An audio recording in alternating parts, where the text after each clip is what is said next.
La yamassuhu illal mutahharun itu pancen Quran sing Lauh Mahfuz itu yang megang hanya malaikat yang suci. Tapi ketika sudah di kita itu tanzilun wis diturunno ke kita. Mergo tanzil itu diturunkan secara sedikit-sedikit. Artinya itu sudah hubungannya dengan kita. Mergo nak sing Lauh Mahfuz itu jenenge ora kitab tanzil tapi fi kitabim maknun. Rumakno ya. Jadi sing Lauh Mahfuz itu istilah resmine fi kitabim maknun itu bener la yamassuhu illal mutahharun. Tapi kenapa kita wudu? Mergo ning mushaf sing kita pegang itu hubungannya dengan kita. Mergo tanzilum mirabbil alam. Itu Quran yang di kita apa yang di Lauh Mahfuz? Di kita. Mergo wis ditanzil, wis diturun. Nah, karena yang di Lauh Mahfuz saja malaikatnya harus suci untuk memegang yang di Lauh Mahfuz, maka kita nginduk ketentuan itu. Jika indukannya harus aturan suci, maka diturunannya juga harus suci. Paham ya? Akhirnya kita duwe adat atau duwe hukum atau duwe ketentuan nak nyekel Quran gini apa? Wudu. Mergo Quran sing kita ini jenenge wis tanzilum mirabbil alamin. Nah, bukti kalau itu Quran yang sudah turun di kita terusannya apa? Afa bihadzal haditsi antum mudhinun. Itu sudah bersentuhan dengan kita apa enggak? Sudah. Terusannya ayat apakah dengan Quran ini kemudian kamu melakukan pembohongan? Berarti Quran yang di kita apa yang di Lauh Mahfuz? Di kita, karena Quran yang di Lauh Mahfuz tidak ada komentar macam-macam karena mereka tidak tahu. Paham ya? Jadi ben kira engko nang didalili wong langsung mantuk-mantuk. Oh itu Quran yang di Lauh Mahfuz. Ya Quran sing di Lauh Mahfuz itu istilah fi kitabim ya eling-eling ya. Jadi Quran sing di Lauh Mahfuz istilahnya apa? Fi kitabim maknun. Ing dalam kitab sing dilindungi. Lha iku status la yamassuhu illal mutahharun. Niku sing di Lauh Mahfuz. Terus yang sudah turun di kita jenenge tanzilum rabbil alamin. Karena sudah ditanzil. Paham ya? Nah, karena yang di Lauh Mahfuz ada aturan la yamassuhu illal mutahharun, maka yang di bumi pun ada aturan la yamassuhu illal mutahharun. Meskipun mutahharun yang di ayat itu misalnya para malaikat. Paham dong ya? Nah, jadi itu setengah-tengah. Yo, itu setengah-tengah. Ya rodok nganan, rodok ngiri. Pokoknya itu setengah-tengah. Saya ingin membaca Quran itu fase fil makna. Fase itu artinya jelas, runtutan logikanya jelas. Sehingga barokahnya fase itu logika Quran atau logika yang dibangun Quran itu menjadi benar-benar logika yang diterima siapa saja, termasuk diterima oleh orang kafir. Kita tahu Umar itu masuk Islam sebelum mondok apa gak pernah mondok? Sebelum mondok, gak pernah beliau ngaji tafsir, gak pernah mondok. Tapi beliau dengar Quran itu faham. Karena logika yang diutarakan Quran itu logika sesuai fitrah salimah. Sesuai akal yang apa? Sehat. Saya di mana-mana cerita karena ini kebanggaan para mufassir. Ketika Jubair bin Mut'im bin Adi menceritakan bapaknya yaitu Mut'im bin Adi. Beliau adalah orang yang sangat pintar sekali sehingga didelegasikan oleh kafir Quraisy untuk jadi negosiator di Asra Badrin. Jadi perang Badar itu kan ada Asra Badrin, orang-orang kafir yang ditawar Islam. Kemudian orang ini diutus untuk jadi negosiator. Singkat cerita pas datang ke Madinah pas Rasulullah SAW baca surat Wattur wa kitabim mastur fi raqim mansur sampai ayat am khuliqu min ghairi syai'in am humul khaliqun sampai ayat am khalaqus samawati wal ard. Di ayat itu Allah menceritakan kalau Tuhan-Tuhan yang kamu anggap Tuhan itu sebagai Tuhan, misalnya Lata, Uzza, Manat, nggak apa-apa kata Allah. Tapi kata Allah saya minta bukti prestasi mereka apa kalau sebagai Tuhan itu.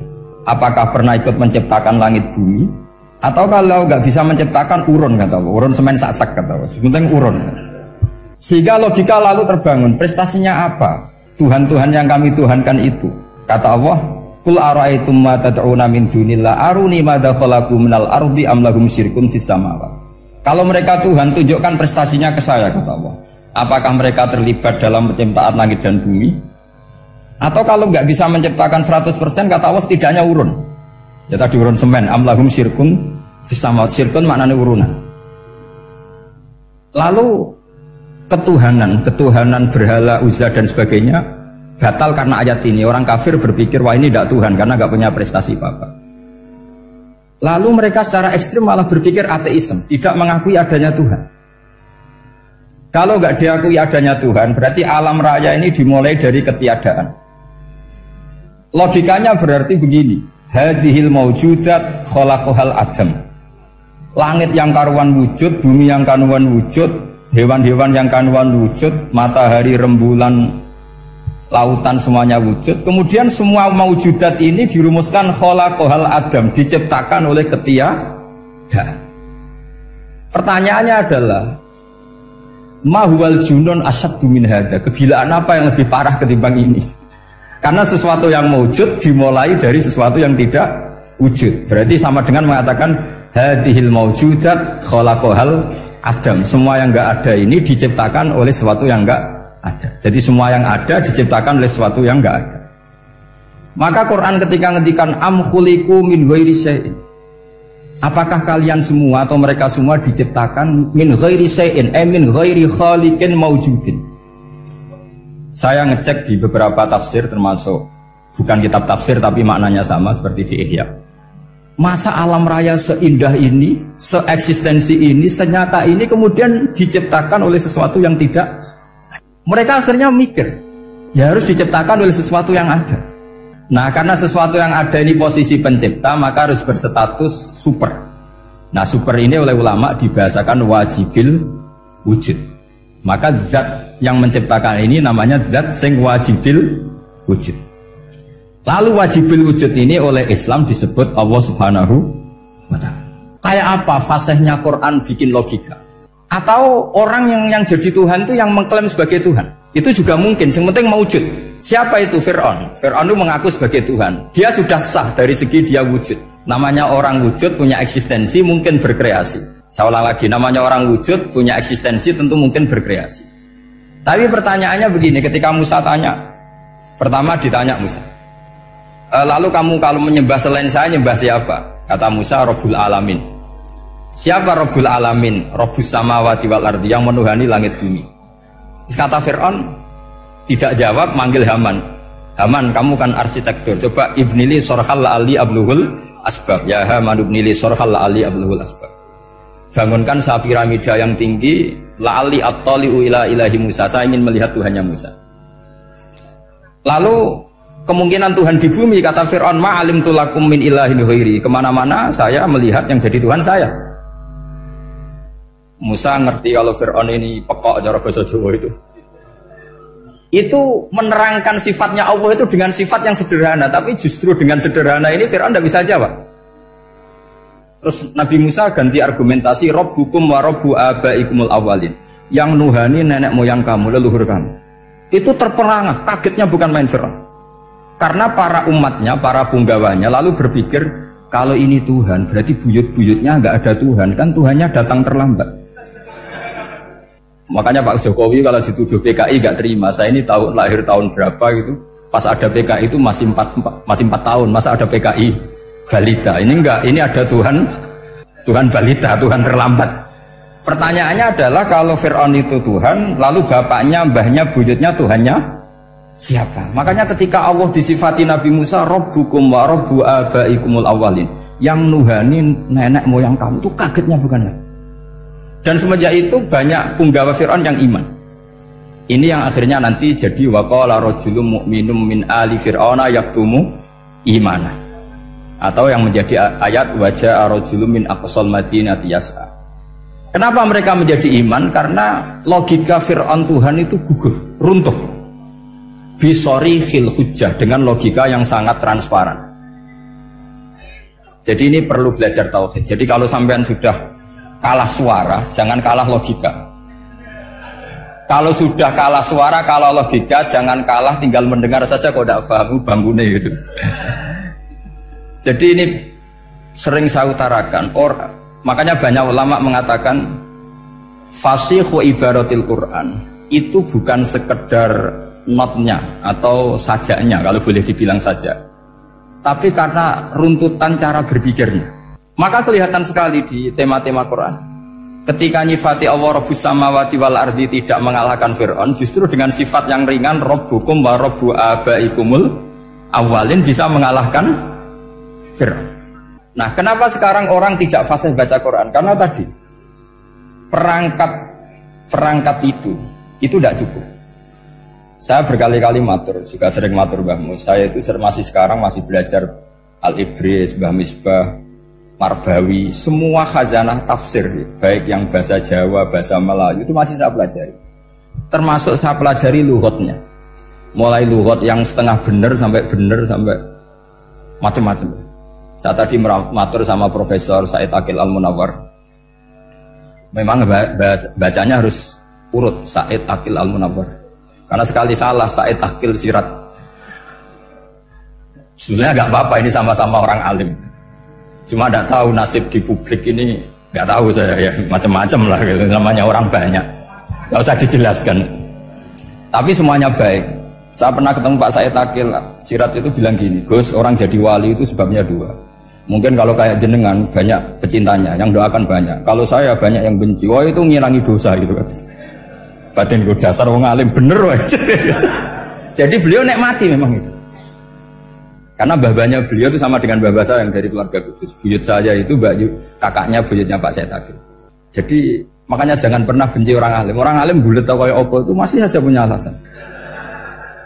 Saya itu dengar Kiai Bisri, cerita Kiai Bisri itu tidak ada yang serius. Dulu ketika ada polemik haji yang mu'alim, itu orang kumpul semua di sini. Kata Kiai Bisri, sudah nunggu Mbah Fadl.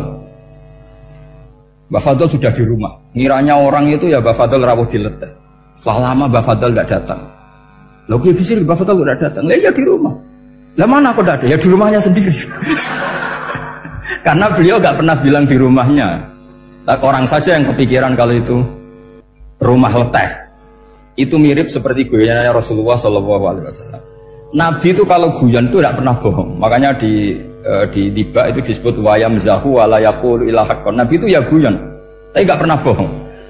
Yang bohong kan khayal kamu. Masyhur itu ada orang sepuh sowan Nabi. Di kitab saya itu perempuan, tapi di beberapa kitab lelaki. Saya tidak tahu pastinya berapa. Biasanya ahli hadis mentahmilkan ta'addudul qissaten atau ta'addudul waqi'aten. Oke, kita bayangkan itu perempuan. Ya Rasulullah, saya ini tergesa-gesa, nanti takut kemalaman. Ini orang sepuh. Jadi jangan kamu bayangkan Nabi suami wong ayu nom nanti jadi hok. Orang sepuh. Oh di sini aja, ada usah tergesa-gesa pulang kata Rasulullah. Nah nanti gimana, saya jalan kaki ya Rasulullah sampai kampung saya itu nanti malam. Kata Nabi, la ahmilan naki alab hinako. Santai saja, nanti tak pinjemin anaknya unta. Kata perempuan tadi, ma fa'altu bibni nako. Apa yang bisa saya lakukan dengan anaknya unta? Sudah, tenang saja kata Nabi. Setelah mau pulang, disiapkan unta, ya unta tua, unta layak dinaikin. Ya Rasulullah, ini kok unta tua? Katanya anaknya unta. Nabi dengan santai, oh masih tua ya anak unta. Jadi itu menafsirkan anaknya unta cilik itu kan pikiran yang kamu kan. Sebetulnya anak unta itu ya tua pun anak unta. Maka saya itu yang termasuk bangga. Nasib saya nanti insya Allah kayak Gus Mus, kayak Gus Dur. Sampai tua dipanggil Gus. Tapi saya niatnya lebih buruk. Supaya nanti kalau saya salah pantas ngijek Gus. Tapi dalam kompetisi kadang Gus itu kalah. Itu dulu di Pondok Sarang itu kalau ke WC itu antri. Itu yang di WC didodok. Supaya cepat keluar. Ayo cepat keluar, saya Gus. Dikira teror Gus itu yang di WC menjadi takut. Yang dalam WC gak kalah, saya malah kiai. Iya. Jadi memang kacau, kalau sudah logika itu kacau. Tapi di Ihya kitab yang populer dikaji di pesantren, itu ada babnya. Qadiyat itu pengarang tentang betapa wajibnya takzim sama Rasulullah. Tapi punya bab mizahun Nabi, guyonan-guyonannya Kanjeng. Cuma Nabi seninya tadi wala yaqulu illa haqqan. Meskipun guyon itu enggak pernah bohong, itu butuh seni itu. Bohong apa guyon tapi tidak pernah bohong. Tapi umatnya ada saja yang pernah niru, ya termasuk Kiai Bisri tadi. Sudah nunggu Mbah Fadl, sudah di dalam. Ketika ditunggu ternyata ya dalamnya Mbah Fadl sendiri, bukan di dalam apa? Leteh. Ada seorang raja yang gemar kawin karena orang Arab gemar kawin. Itu setiap ada perempuan cantik ingin dinikah. Nikah itu masih baik, jadi sama ndak usah anti. Soal kamu dengki sama orang poligami itu ya hasud gitu. Yang layak biar poligami, asal ada yang mau dan siap-siap ada tambah satu, hilang satu. Biasanya. Singkat cerita dia itu cinta sama seorang perempuan. Nah perempuan itu ditanya-tanyakan sama pemuda situ ajudan dia. Gimana saya boleh nikah itu? Jawabannya tadi kaifa tankihuha wa qad ra'aitu qabbalaha rajulun. kok kamu nikahi gimana? Saya pernah melihat dia itu dicium seorang lelaki. Kamu itu seorang raja, masa nikahi perempuan yang pernah dicium seorang lelaki? Wah itu miso-miso raja. Udah enggak. Saya ini raja muslim soleh, masa nikahi orang yang pernah dicium lelaki? Suatu saat si pemuda ini menikahi perempuan itu. Mangkelnya bukan main, karena dia saingan sama raja, gak mungkin menang. Satu-satunya menang itu bikin hoax tadi itu. Ini cerita ini di Ithaf, di sarahnya Ihya. Kamu kira ini di cerita Alfu Yaumin wa Lailatin Abu Nawas, enggak, ini cerita di Ithaf. Kitab yang sangat sakral karena sarahnya apa? Ihya. Setelah nikah, maki-maki raja. Orang tidak punya harga diri, perempuan pernah dicium orang kok dinikahi. Tadri mandalikar rojul, kamu tahu siapa lelaki itu? Gua abuha, yaitu bapaknya. Oh terrajan wasem, lo nggak ngerti gue. Jadi apa? Kiai dulu itu rileks. Sehingga saya datang ke sini ketika diminta sama Mbak Mus. Sebenarnya nggak diminta, diperintahkan. Karena pasti pakai agak-agak otoriter gitu. Karena di atas kita, jauh di atas kita. Mbah Mun guru saja manggil beliau Lek. Karena kita tahu Mbah Mus punya ibu, ibunya itu binti Khalil Harun. Mbah Khalil itu, saya punya manaqibnya banyak tentang Mbah Khalil Harun. Jadi beliau itu adiknya Umar Harun. Mbah Umar Harun itu dulu alim-alimnya Ki Sarang, setelah Mbah Ghazali itu Mbah Umar Harun. Termasuk Mbah Khalil Harun yang ngaji sama kakaknya Umar Harun. Setelah beliau alim alama, singkat cerita setelah menyelesaikan pendidikan, pindah ke Kasingan itu dibawain santri oleh kakaknya namanya Umar Harun. Nah Mbah Harun itu punya istri namanya Mbah Sinto, itu saudaranya Mbah Ghazali. Makanya Mbah Mun manggil Mbah Mus itu Lek, karena Mbah Mun ke Mbah Ghazali itu Mbah Mun Nyai Mahmudah binti Ahmad. Ahmad ini bin Su'aib. Su'aib ini juga menantunya Mbah Ghazali. Terus Mbah Ghazali, berarti Mbah Mun dari Mbah Ghazali generasi kelima. Kalau Mbah Mus kira-kira ya Mbah Mus, Nyai Bisri, Mbah Khalil. Nah Nyai Sinto ini sudah saudaranya apa? Mbah Ghazali. Berarti Mbah Mun dengan Gus Mus itu kalah satu tokoh di urutan nasab. Makanya manggil apa? Lek. Tapi Mbah Mus orang baik, tidak pernah manfaatkan itu. Yang sering manfaatkan Mbah Nawawi itu. Karena pernah sepuh itu, wah sembrono kalau sama saya itu. Saya di mana-mana itu digosipkan murid beliau. Ya saya ikhlas saja, itu satu-satunya harga diri Mbah Nawawi, ya saya ikhlas. Saya ikhlas-ikhlasnya, jadi karena memang saya manggil beliau juga memang pernah nyembah. Buyut saya kandung itu namanya Maimunah, itu mbaknya Mbah Dowi. Jadi saya ini juga Bani Lasem. Buyut saya kandung namanya Maimunah, istrinya Mbah Umar bin Arabi. Melahirkan mbah saya sampai ibu saya sampai saya. Saya teruskan. Jadi cobalah Quran itu dibaca secara fasih. Kalau ingin baca fasih caranya gimana? Kamu harus belajar balaghah, belajar lisanul Arab, belajar mantek, belajar logika. Nah, kalau logika itu tidak sampai, cari muhalnya. Ini fatwanya Said Robdon Al-Buti, juga fatwanya semua ulama usul fikih. Saya ulang lagi ya, kalau logika kamu nggak paham, cari sisi muhalnya. Saya ulang lagi, cari sisi muhalnya. Misalnya kamu angan-angan tentang Allah nggak dok, sedurungnya Allah itu sopo. Misalnya kamu angan-angan gitu. Sama agama tentu itu dilarang, tapi orang filsafat tetap saja nyari itu. Lalu hentikan pencarian itu, yaitu tadi katakan saja hadhil maujudat yastakhilu ayyakhluqahal adam. Sesuatu yang maujud tentu nggak mungkin disebabkan oleh sesuatu yang tidak ada. Fa innal adama la yu'athiru aslan wala yakhluqu aslan. Namanya sesuatu yang nggak ada pasti tidak berstatus pencipta. Namanya saja nggak ada. Akhirnya la budda min ayyasbiqa hadzal alam maujudun. Maka alam ini harus didahului sesuatu yang maujud. Lah maujud ini yang oleh Islam disebut Allah Subhanahu wa taala.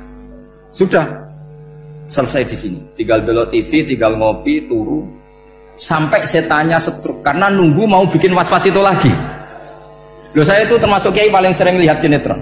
Kadang ya lihat Mak Lampir itu sering tidak. Sampai istri saya itu protes, Gus, dengan kata orang banyak orang alim kok senengan itu Mak Lampir. Karena setan mau menggoda saya tentang berpikir Allah. Jadi dia ngenteni. Kok malah mikir Mak Lampir gitu. Setelah lihat Mak Lampir biasanya saya itu lapar, terus makan. Habis makan tidur. Setannya masih nunggu mau was-was. Ternyata saya habis bangun ngopi lagi. Kadang lihat berita orang ditangkap KPK, macam-macam.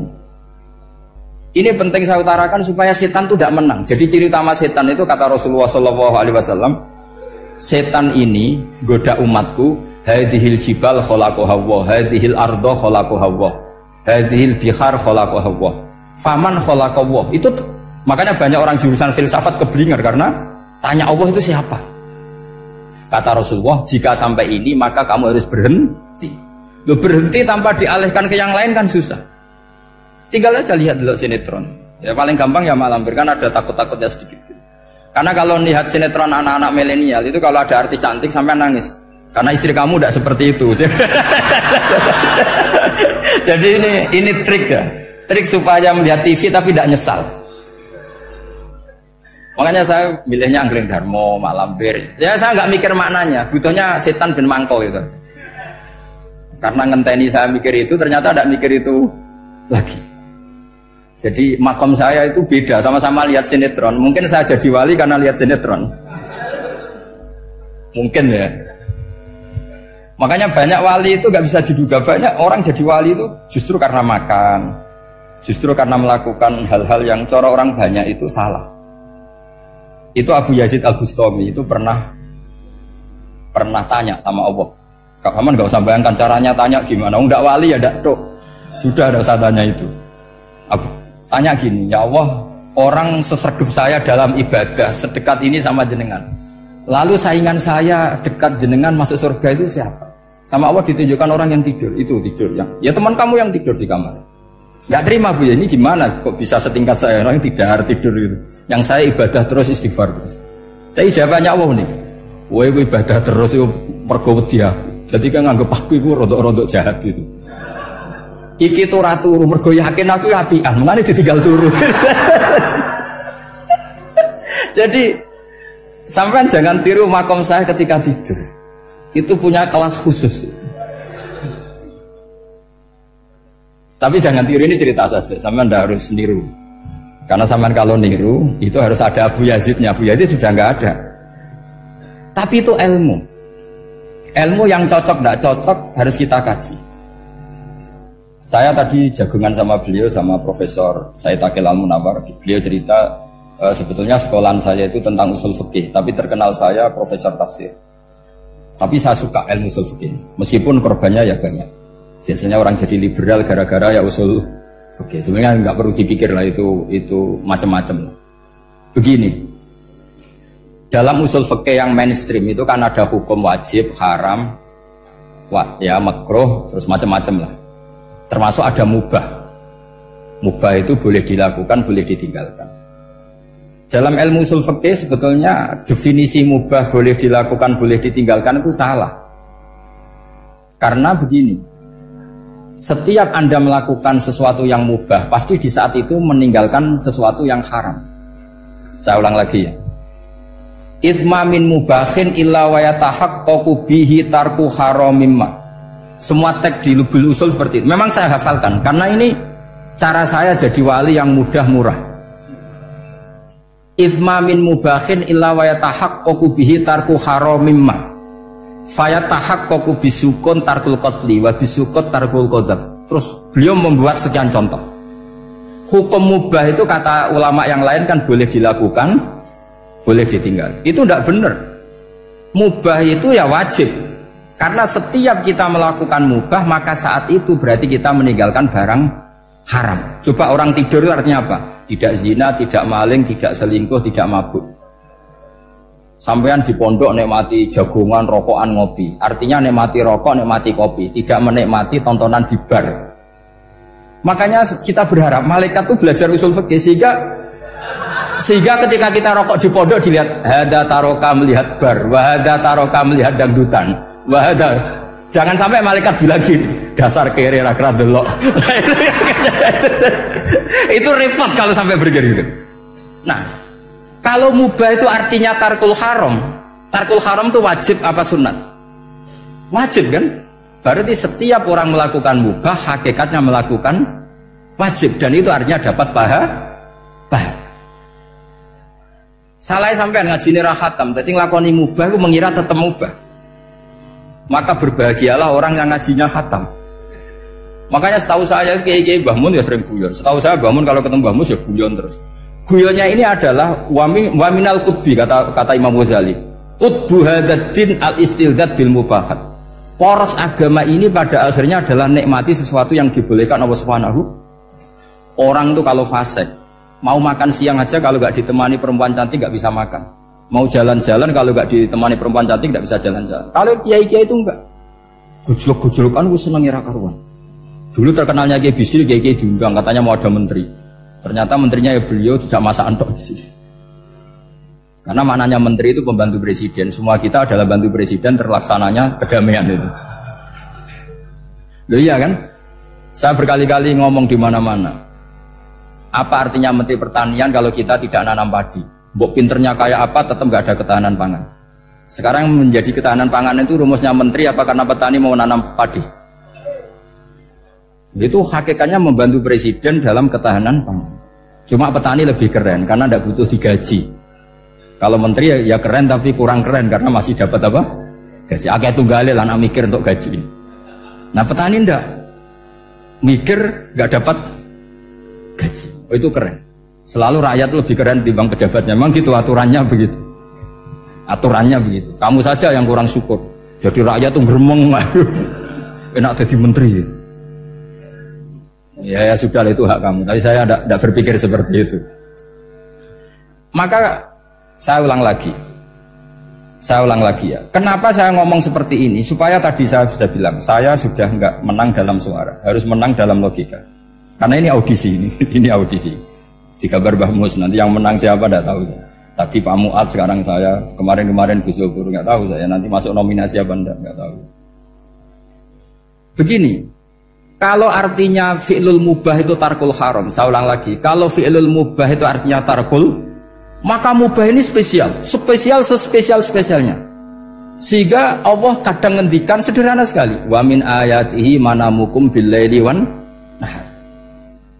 Termasuk ayatnya Allah adalah kamu ditakdir tidur malam hari maupun siang hari. Kalau kamu nggak malam hari, subuh hari, pagi hari, siang hari. Kenapa dihitung wa min ayatihi?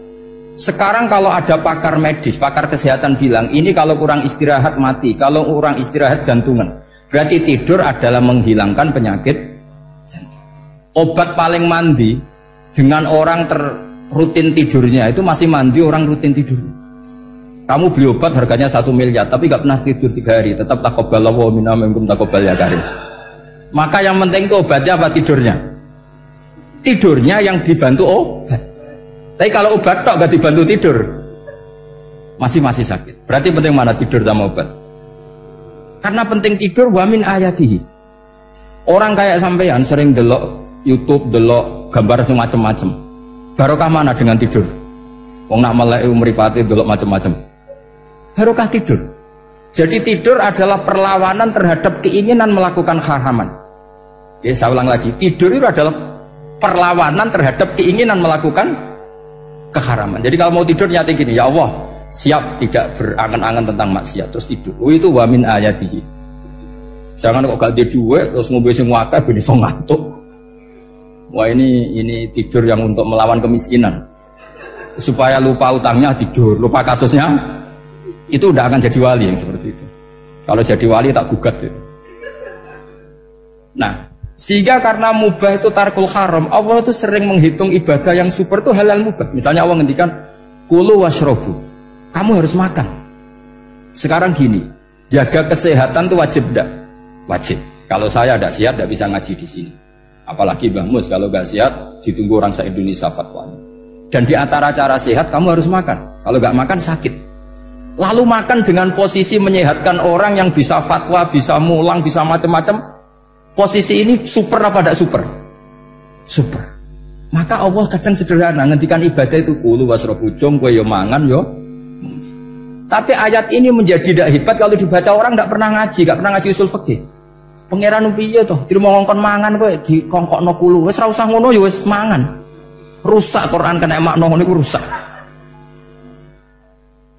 Kamu tahu superiornya ayat kulu wasrobu kalau belajar fa inna fi'lal mubah berarti tarkul haram karena saat melakukan mubah artinya tarkul haram. Dan tarkul haram itu penting. Sekarang gini, merusak diri sendiri haram apa enggak? Haram. Untuk supaya tidak rusak kamu harus makan. Berarti makan wajib apa sunat? Wajib. Lho sing haram itu kalau tulung piring dintekno. Nah, dengan cara pemaknaan seperti ini, Quran akan superior. Bahkan di ayat-ayat yang kelihatannya sederhana, kulu washrabu wala tusrifu. Ketika Nabi Musa dimenangkan mengalahkan Fir'aun, itu Allah firman pertama gitu, kamu harus makan mimma razaqnakum. Cuma syaratnya wala tadghaw fihi fayakhilla alaikum ghadab. Kalau kamu berlebihan nanti dapat ghadab saya. Nah, khawatir saya kalau ilmu ini sudah hilang, terus ayat-ayat yang biasa tentang kemanusiaan dikira biasa. Padahal ayat ini super, misalnya nikah. Nikah itu oleh Allah, perempuan yang kita nikahin, itu oleh Allah disebut surga. Saya punya bukti, misalnya gini ayat ya, wala tangkihul musyrikati hatta yu'min, wala amatum mu'minatun khairum min musyrikati walau a'jabatkum. Terus hanya ayat wala tangkihul musyrikina hatta yu'minu, wala abdu mu'minun khairum min musyriki walau a'jabakum. Terus hanya ayat tuh ulaika yad'una ilan nar. Para musyrikah yang ingin kamu nikahi karena mereka non muslim atau kafirah atau musyrikah, itu hanya mengajak kamu masuk neraka. Maksudnya ngajak itu kan bisa saja kamu tertarik perempuan tadi sampai kompromi merubah akidah kamu.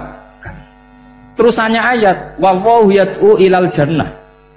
Harusnya dengan perbandingan kamu jangan menikahi musyrikah. Logika perbandingannya kan wallahu yad'u ila nikahil mu'minah.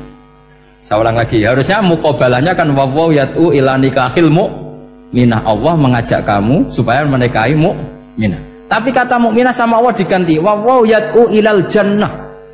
Allah mengajak kamu masuk surga. Ila nikahil mu'minah. Artinya gini, setiap kamu hubungan intim sama istri kamu itu adalah menjadi kamu tidak zina. Jadi kalau kamu tidak zina, barokahnya istri kamu ini penopang kamu masuk surga. Makanya Rasulullah pernah ditanya, ibadah itu apa saja? Nabi secara ringan diantara jawabannya, wa fi buti ahadikum shadaqah. Sudah kamu ngumpul istri kamu itu ya ibadah. Terus kata sahabat-sahabat, ya Rasulullah ayati ahaduna syahwatahu wa walahu ajrun.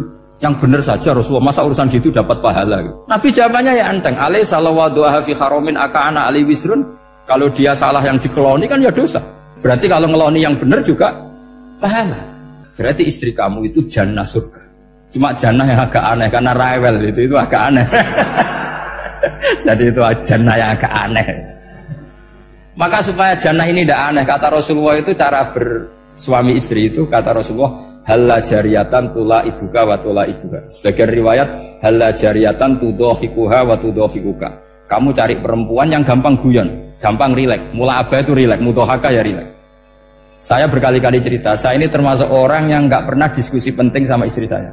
Karena takut tegang. Biasanya kalau tegang itu yang suaminya kalah. Jadi saya tuh gak pernah diskusi penting. Saya kemarin mau ke Pasuruan ya, mau ke Peloso itu ditanya mau kemana? Ya gak tahu. Terus pulangnya kapan? Ya gak tahu. Wong kok roh-rohan. Ya saya senang saja. Enggak roh itu artinya kan bodoh. Orang bodoh itu enggak mukallaf, artinya enggak dosa kata saya. Jadi saya ngambil hikmahnya saja. Karena takut. Ditakoki kok jawabannya ra jelas. Orang jelas itu misteri. Memang dunia itu penuh misteri. Pokoknya tak itu. Pokoknya yang kira-kira itu jadi tidak penting. Rasulullah itu kalau debat sama istrinya ya milih gitu, milih mula abah mudhahaka. Kita punya sekian cerita betapa Rasulullah itu rileks ngadepin cemburu-cemburunan. Sayyidah Khadijah tentu orang yang super bagi Rasulullah. Sampai ketika adiknya Sayyidah Khadijah, kalau nggak salah namanya itu Halah itu, kalau datang itu Rasulullah itu menjamu karena mengingatkan suara Khadijah. Kalau muji Khadijah itu sudah langit Rasulullah. Sehingga Aisyah itu cemburu. Bagaimana anda selalu muji Khadijah? Waqad abdalakallahu khairan minha. Allah mengganti yang lebih cantik ketimbang Khadijah dan lebih muda. Maksudnya Aisyah. Kenapa masih muji yang sudah meninggal? Tua lagi kan. Gantian Sayyidah Fatimah yang tersinggung karena ibunya ditua-tuakan. Itu ketika Fatimah cemburu, mangkelnya sama Sayyidah Aisyah. Mangkel manusiawi loh. Gak usah kamu jadi Syiah terus benci Aisyah itu. Karena kalau kamu jadi benci Aisyah berarti kamu nganggap Aisyah itu salah. Dan itu efeknya di Rasulullah, berarti Rasulullah milih istri yang salah. Makanya kita ini mazhabnya ahli sunnah.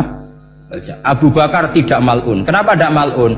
Kalau kamu bilang Abu Bakar mal'un berarti Rasulullah salah pilih teman. Umar tidak mal'un karena Rasulullah pasti milih teman yang benar. Begitu juga milih istri yang benar. Dalilnya tidak usah jauh-jauh.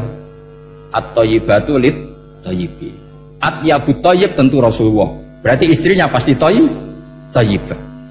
Jadi madhab Ahlussunnah adalah madhab sing jelas-jelas min baini farthi wa damil labanan khalisan sa'iwal lisan. Jadi kalau kamu cari logika gampang saja. Nabi itu thayyib, bahkan atyabut thayyib. Padahal kata Allah at-thayyibatu lit-thayyibin. Ya jelas ya. Jadi ini tidak usah dimasukkan hati tentang konfliknya Aisyah dan Fatimah, itu biasa saja. Yang satu bela ibunya, yang satu bela dirinya. Sebenarnya Aisyah itu nggak niat ngiritik Khadijah, ingin diperhatikan Rasulullah saja. Terus ketika Sayyidah Fatimah matur ya Rasulullah saya supaya ngalahkan Aisyah itu gimana? Karena ibu saya sudah meninggal, ya memang cantik dia, muda dia, dan tahu betul orang kalau Nabi itu sangat mencintai Aisyah. Kata Rasulullah bilang gini saja, tetap hebat ibu saya, karena ibu saya dapat Rasulullah rondo untuk Joko. Kowe ayu kaya apa iku untuk Buddha. Jadi rileks saja Rasulullah. Akhirnya ya semenjak itu enggak ngeritik lagi. Bahaya ini kalau ngeritik. Khadijah itu kan sudah umur 40 tahun. Janda dapat Joko. Aisyah perawan untuk Judo. Keren mana? Keren Khadijah. Jadi tidak semua masalah itu Nabi itu menyelesaikan cara ekstrim. Nabi itu biasa mula apa? Santai rileks. Nah, kalau para mbak-mbak ini ingin jadi surga yang enggak aneh, syaratnya jangan rewel, karena di surga itu enggak boleh ada orang rewel. Tapi kalau enggak rewel sementara suami kamu enggak bener, ini namanya goblok. Maka kata Mbak Mun kalau ngijazahi santri-santrinya, "Cung bojomu kudu rewel, enggak ngono fakir," kata Mbak Mun. Tapi santri yang di belakang gremeng, "Iya, Mbah, nak fakir, nak jantungan mati." Makanya sering itu. Jadi di antara ulumil Quran itu ada istilah maudhi'ul mudmar mengganti maudhi'ud dhamir, atau maudhi'ul lafzi menggantikan lafdan akhar. Itu memang agak jelimet di ilmu tafsir, tapi bagi pelakunya itu menjadi gampang. Ya tadi, ketika Allah melarang nikah hal musyrikah, saya ulang lagi. Ketika Allah melarang nikah hal musyrikah, normalnya perbandingannya kan wallahu yad'u ila nikahil mu'minah. Tapi sama Allah digenti, wallahu yad'u ilal jannah. Itu menunjukkan bahwa nikahul mukminah adalah al jannah. Karena kamu hubungan intim ya ibadah, diwamuk kowe sabar ya ibadah, nafaqah ya ibadah, neng-nengan kejahatan senjata juga ibadah. Seru Bang, neng-nengan itu seru. Karena memang di antara sistem tubuh kita itu butuh masa-masa jeda. Itu mari cerdas. Karena tubuh kita ini tidak hanya butuh seneng, tapi juga butuh susah. Susah itu melahirkan kearifan. Jajal bojomu tahu minggat, mesti kearifan kamu meningkat. Jadi minggat itu ya penting. Nikmati saja. Loh, ini saya nggak ngajari keburukan. Memang seperti itu. Nah, saya berharap ilmu usul fikih ini tidak boleh hilang. Karena dengan ilmu usul fikih kita tahu mubah adalah tarkul haram dan tarkul haram adalah wajib. Maka Allah sering sekali membicarakan sesuatu yang mubah itu superior. Kayak tadi wa min ayatihi manamukum billaili wan. Nah, termasuk ayatnya Allah adalah kamu itu tidur. Cara berpikir tadi, kalau saya tidak tidur sakit, kalau sakit habis biaya banyak. Sementara tidur hanya butuh seperti ini. Betapa baiknya Allah dengan tidur bisa menjaga kesehatan yang kalau tidak dijaga berbiaya tinggi. Berarti hadan naumul ibadah. Terus ulama bilang tidur itu ibadah kalau niatnya litaqawi alal ibadah. Tapi nak wae blojo turu lah itu sing masalah. Tapi tentu ilmu itu ada pembanding. Sekarang ketika kamu tidur itu tarkul wajib apa tarkul haram, lah itu masalahnya. Seringnya kamu itu tarkul wajib. Wae mulang turu. Wae ngantor wong kerja turu. Lah itu tarkul haram apa tarkul wajib? Tarkul wajib. Kalau tarkul wajib berarti status tidur kamu haram. Sudah pinter ini, sudah maju ini, sudah maju. Jadi saya belajar usul fikih lagi-lagi karena untuk menjadi mufassir itu harus menguasai balaghah, menguasai usul fikih, menguasai lisanul arabi. Nah, lisanul arabi yang sering saya contohkan berkali-kali. Saya punya kitab namanya Ar-Risalah. Orisinil karangannya Imam Syafi'i. Saya baca beberapa kali khatam. juga saya beberapa kali bacakan santri. Itu kalau memaknai Quran secara lisanul Arab itu gampang sekali. Gampang sekali. Ketika Imam Syafi'i mengatakan kamu boleh tayamum ketika bepergian dan saat bepergian itu tidak menemukan air. Syaratnya kamu tolabul ma', cari-cari dulu. Ketika ditanya sama Ashabus Syafi'i, kenapa harus cari-cari dulu? Jawabannya enteng. Li'anna Allah ta'ala yaqul falam tajidu ma'an wala yuqalu liman lam yatlub lam yajid. Karena Allah ngendikan kemudian kamu tidak menemukan air. Di mana-mana tidak menemukan setelah mencari. Kalau belum mencari namanya tidak tahu. Jadi dari kata falam tajidu ma'an kemudian kamu tidak menemukan. Tidak menemukan berarti apa? Setelah mencari. Sehingga beliau mensyaratkan dicari-cari dulu baru berkesimpulan tidak menemukan. Nah setelah tidak menemukan kamu baru boleh tayang. Segampang itu ilmu usul fikih di depan Imam Syafi'i. Ulumul Quran dianalisis dengan usul fikih. Ketika ditanya, kenapa Anda mensyaratkan nikah itu pakai wali? Ayatnya apa? Kalau hadisnya jelas, la nikaha illa biwaliyin mursyidin. Ayatnya apa? Imam Syafi'i secara enteng baca ayat fala ta'duluhunna ayyankihna azwajahunna idza taradu bainahum bil ma'ruf. Jika wanita yang kamu waleni, saya ulang lagi, jika perempuan yang kamu walikan, misalnya kamu punya anak yang umur 20 tahun ingin nikah sama seseorang, sing seseorang ini layak, ya misalnya kiai ya apal alfiyah. Tadi kata Mbah Mus itu muridnya Mbah Khalil itu alfiyah diwolak-walik apa. Saking seringnya belajar alfiyah kata beliau sampai santri apal alfiyah wolak-walik tapi raro carane jamak kosor. Karena dulu pondoknya mau pondok nahwu. Jadi kayak di ngelirap itu. Tonggone nganti apal fa'ala yaf'ulu fa'lan. Cinone weh apal saking bedino itu ujiane ra selawatan fa'ala yaf'ulu fa'lan wa ma fa'lan wa fa'ilun. Jadi pondok ya macam-macam. Itu saya tadi sampai mana itu? Tentang apa? Wali nikah tadi. Di bab fikih, saya ulang lagi di bab fikih. Itu kata Allah, jika perempuan yang kamu walikan itu ingin nikah, fala ta'duluhunna, jangan kamu larang. Kata Imam Syafi'i, kalau seorang wali tidak punya hak mewalikan, maka larangan jangan menghalangi itu tidak ada gunanya.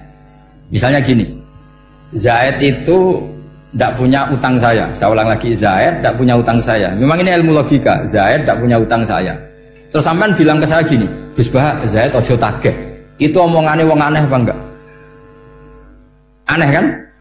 Tapi kalau Zaid punya utang saya 1 juta, terus kamu menasihati saya, Gus Zaid ojo tagih, benar apa enggak? Wali itu punya hak melarang. Saya ulang lagi, wali berarti punya hak melarang putrinya tidak nikah. Sehingga diperintahkan Allah, kamu jangan pernah melarang. Berarti punya hak melarang. Kayak tadi, Gus ojo tagih, berarti aku dia hak nagih. Misalnya otoritas bandara ATR, pesawat Boeing sekian-sekian Lion, bolehkan landing di sini. Karena operatornya punya hak melarang. Juga punya hak mengizinkan. Tapi kalau orang lain kamu bilangin pesawat Lion nggak boleh landing di Semarang, orang lain yang nggak terkait dengan otoritas itu, aneh nggak omongan itu? Aneh. Kalau wali dilarang menghalangi perempuan ingin nikah harus memberi izin maksudnya, maka berarti wali punya hak menikahkan. Paham yang saya maksud? Makanya Imam Syafi'i mensyaratkan seorang perempuan yang nikah harus pakai wali. Jadi segampang itu. Kitab Ar-Risalah menerangkan ulumul Quran. Dan dalam banyak hal ulama dulu itu, makanya saya tadi berjanji, karena Quran itu bisa kamu baca fase, kamu dengerin suara enak ya enak, kamu dengerin logika yang enak ya enak. Jangan sampai kamu udah dua-duanya. Suaranya sudah ada enak, logikanya tidak enak, itu kacau namanya. Ketika Imam Syafi'i ditanya, bagaimana hukumnya uzubah? Uzubah itu gak nikah. Padahal ada hadis waman rohiba an sunnati falesa. Kata Imam Syafi'i ya gak apa-apa. Kenapa? Fa inna Allah ta'ala zakara abdan solihan wa qala wa sayyida wa hasura wa nabiyya minas solihin. Allah menyebut nabi yang soleh, dan diantara nabi yang soleh itu ada yang berstatus hasur. Hasur itu tidak ada keinginan sama perempuan, akhirnya tidak nikah. Berarti tidak nikah itu boleh karena ada nabi yang tidak nikah. Segampang itu dulu. Saya punya kitab, saya ini baru gencar-gencarnya kampanye kitab Syajaratul Ma'arif. Karena memang kitab itu bagus, menurut saya simpel dalam memahami Quran. Jadi anggap saja ini bentuk penghormatan saya sama Ki Bisri yang sudah mengkhidmai, mengenalkan ulumul Quran lewat tafsir Al-Ibris. Yang Ki Misbah punya tafsir Al-Iqlin. Memang dua beliau itu kalau yang satu ngarang terjemah Alfiyah, yang satu yang ngarang satu. Ini dua kutub yang berbeda, yang satu sangat rileks, yang satu sangat seperti itu. Nggak usah diterjemah nanti jadi repot. Itu ulumul Quran yang ditulis Syajaratul Ma'arif itu gampang sekali. Misalnya begini, beliau bikin judul Babun Nafil Ibad Bikullil Bilad. Bab seseorang harus manfaat kapan saja dia berada. Itu terus beliau qala ta'ala wa ja'alani mubarakan ainama kuntu. Ciri utama para nabi itu ngendikan wa ja'alani mubarakan ainama kuntu. Saya dijadikan di mana-mana itu berkah. Jadi seseorang hidup harus di mana-mana manfaat. Terus ketika beliau ngendikan babun la yutrakul haqqu li ajril batil, bahwa kebenaran tidak boleh ditinggalkan hanya karena ada banyak kebatilan. Beliau terus ngendikan inna sofal marwata min sya'airillah faman hajjal baita wa atamara fala junaha alai ayat tawafa bihima. Jadi di sofa itu ada berhala namanya Isaf, di Marwah ada berhala namanya Nailah, atau sebaliknya pokoknya Isaf dan Nailah. Terus sahabat kalau mau sa'i itu merasa dosa karena harus melewati berhala-berhala itu. Jika mereka tanya, ya Rasulullah, saya ini tetap tawaf enggak? Padahal di tempat-tempat itu ada berhala. Terus kata Allah, tetap tawaf. Nah, tetap tawaf ini artinya apa? Melakukan barang hak meskipun di situ banyak kebatilan. Itu manhajnya para orang-orang alim kita. Mbah Mun, Mbah Mus itu ya berkawan sama orang yang macam-macam. Kamu tidak usah ngeritik. Itu fikihnya sudah kelas tinggi. Fikihnya tuh la yutrakul haqqu li ajlil batil. Saya di mana-mana cerita. Saya punya kitab namanya Khilyatul Auliya wa Tabaqatul Asfiya. Itu syarat kamu kalau daftar wali harus punya kitab itu. Khilyatul Auliya wa Tabaqatul Asfiya. Itu karangannya Abu Nu'aim Al-Asfihani. Kitab itu yang jadi indukan Ihya ketika menyebut manaqibul akhyar. Kita tahu Ihya kalau bab tasawuf mengikuti Kutil Qulub yang dikalang Abu Thalib Al-Makki. Kalau fikih tentu beliau mengikuti Imam Haromen gurunya, yaitu kitab Nihayatul Matlab fi Dirayatil Madhab. Kalau manaqibul akhyar beliau mengikuti kitab Khilyatul Auliya. Dan mengikuti itu penting kalau dalam tradisi kiai. Enggak boleh seorang kiai kok mikir sendiri, namanya mustaqil. Kalau mustaqil itu mubtadi', bikin tatanan baru dalam agama. Justru ulama itu harus niru sebelumnya karena sanad itu harus musalsal, enggak boleh. Imam Syafi'i bilang haram terus kamu bilang halal. Terus murid kamu bilang makruh. Terus muridnya kamu, ya pokoknya khilaful aula, enggak boleh gaya-gayanan gitu. Kalau di kampus plagiat itu dilarang, kalau di pondok itu wajib. Makanya banyak kalau tes itu ngerpek. Karena belajar itu tanpa batas katanya. Lu kok ngerpek? Mboten ya, jadi belajar kapan saja. Jadi mboten ngerpek, mutolaah pas tes. Jadi kacau santri ini. Mutolaah tapi pas apa? Tes. Itu dalam kitab Khilyatul Auliya diterangkan. Uniknya rawinya itu siapa? Sufyan bin Uyainah, orang yang sangat khusyuk, gurunya Imam Syafi'i. Kita tahu Imam Syafi'i punya guru zaman di Mekah itu namanya Muslim bin Khalid Az-Zanji. Dalam hadis ngikuti Sufyan As-Sawri sama Ibnu Uyainah. Tapi beliau intisabnya lebih ke Imam Malik ketika ngaji apa? Muwatta. Terus beliau punya guru usul fikih namanya Muhammad bin Hasan Asy-Syaibani.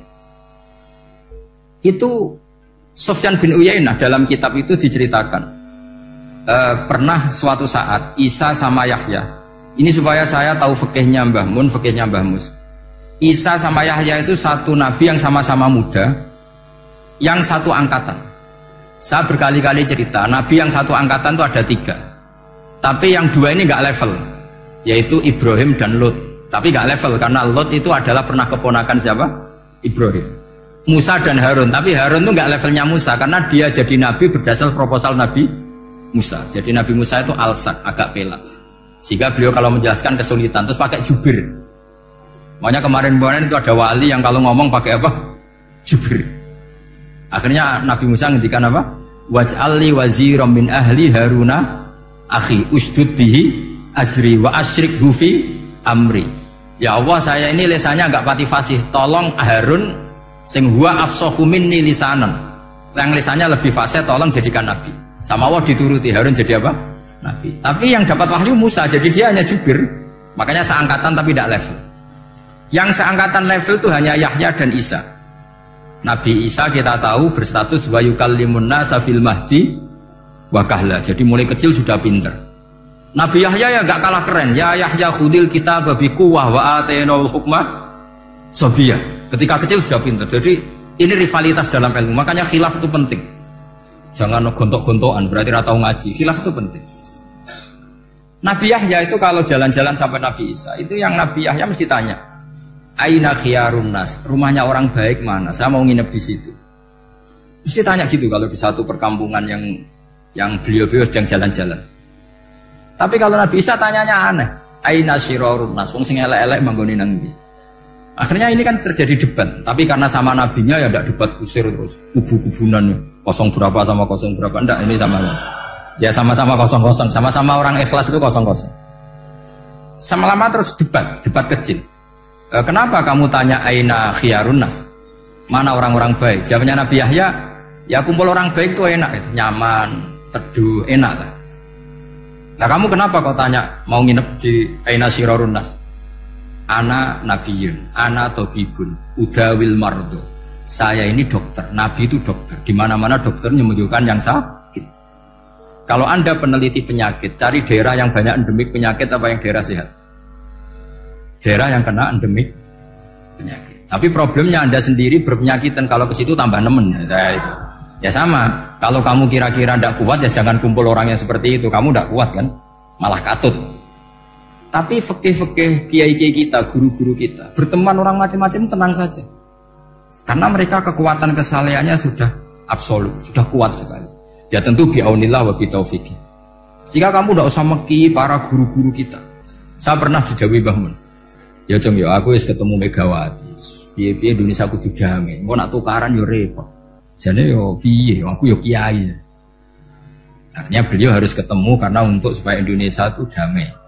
Beliau anggap saja makili religius, Bu Mega makili apa? Nasional. Dan Indonesia damai itu kalau ada kerjasama antara kaum nasionalis dan kaum apa? Religi.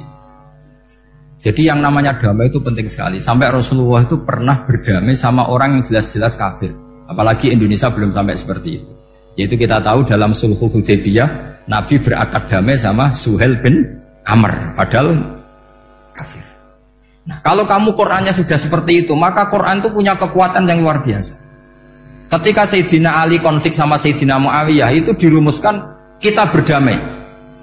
Setelah kita berdamai, terus ada pertanyaan begini. Lalu orang yang sedang konflik itu nak ketemu raine, roh raine wis ra seneng. Ning dinggon jenenge konflik ketemu raine wis ra seneng. Oke, kita pakai mediator, kata Sayyidina Ali. Akhirnya Sayyidina Ali pakai mediator, Muawiyah pakai mediator. Terus orang Khawarij bilang, dalilnya apa mediator itu? Nggak ada Qur'annya. Itu orang Khawarij. Sama nggak usah tanya, kalau orang sekarang yang apa Gus? Wah itu mari fitnah, itu provokator berarti tanya gitu. Singkat cerita, terus Sayyidina Ali itu agak marah. Karena beliau terbentuk oleh Quran. Itu spontan Sayyidina Ali baca ayat, wa in khiftum shiqaqa bainihima fab'atsu hakaman min ahli wa hakaman min ahliya. Jika suami istri menghadapi konflik, di mana-mana konflik roh raine kan gak seneng. Maka yang keluarga lelaki kirim mediator, yang keluarga perempuan kirim. Terus dari Sayyidina Ali, wa ummatu Muhammad a'dhamu min amri rajulin wa imra'atin. Umatnya Muhammad lebih serius ketimbang urusan lelaki dan perempuan. Wong suami istri saja kalau konflik butuh mediator, apalagi hadhil ummah. Segampang itu mereka istidlal. Jadi mediator dalilnya mana ya? Dalilnya wa in khiftum shiqaqa bainihima fab'atsu hakaman min ahli wa hakaman min ahli. Dulu Quran itu seperti itu. Ya sekarang problemnya Quran itu tidak dikaji seperti itu, sehingga fasihul ibarat atau fasihul akli atau balaghatut ta'aqqul itu enggak ada. Makanya saya ini pengagum kitab Ibnu Hajar al-Asqalani yang nyarai Bukhari. Kata Ibnu Hajar al-Asqalani, termasuk mukjizatnya Quran adalah al-iltizat al-aqli. Akal itu menjadi nyaman. Itu uniknya yang dicontohkan seperti ngaji saya malam ini. Misalnya Allah ngendikan am khuliqu min ghairi syai'in, yang namanya maujudat tentu diciptakan sesuatu yang maujud. Karena akal akan tersiksa ketika dicekoki gini, hadhil maujudat khalaqahal adam.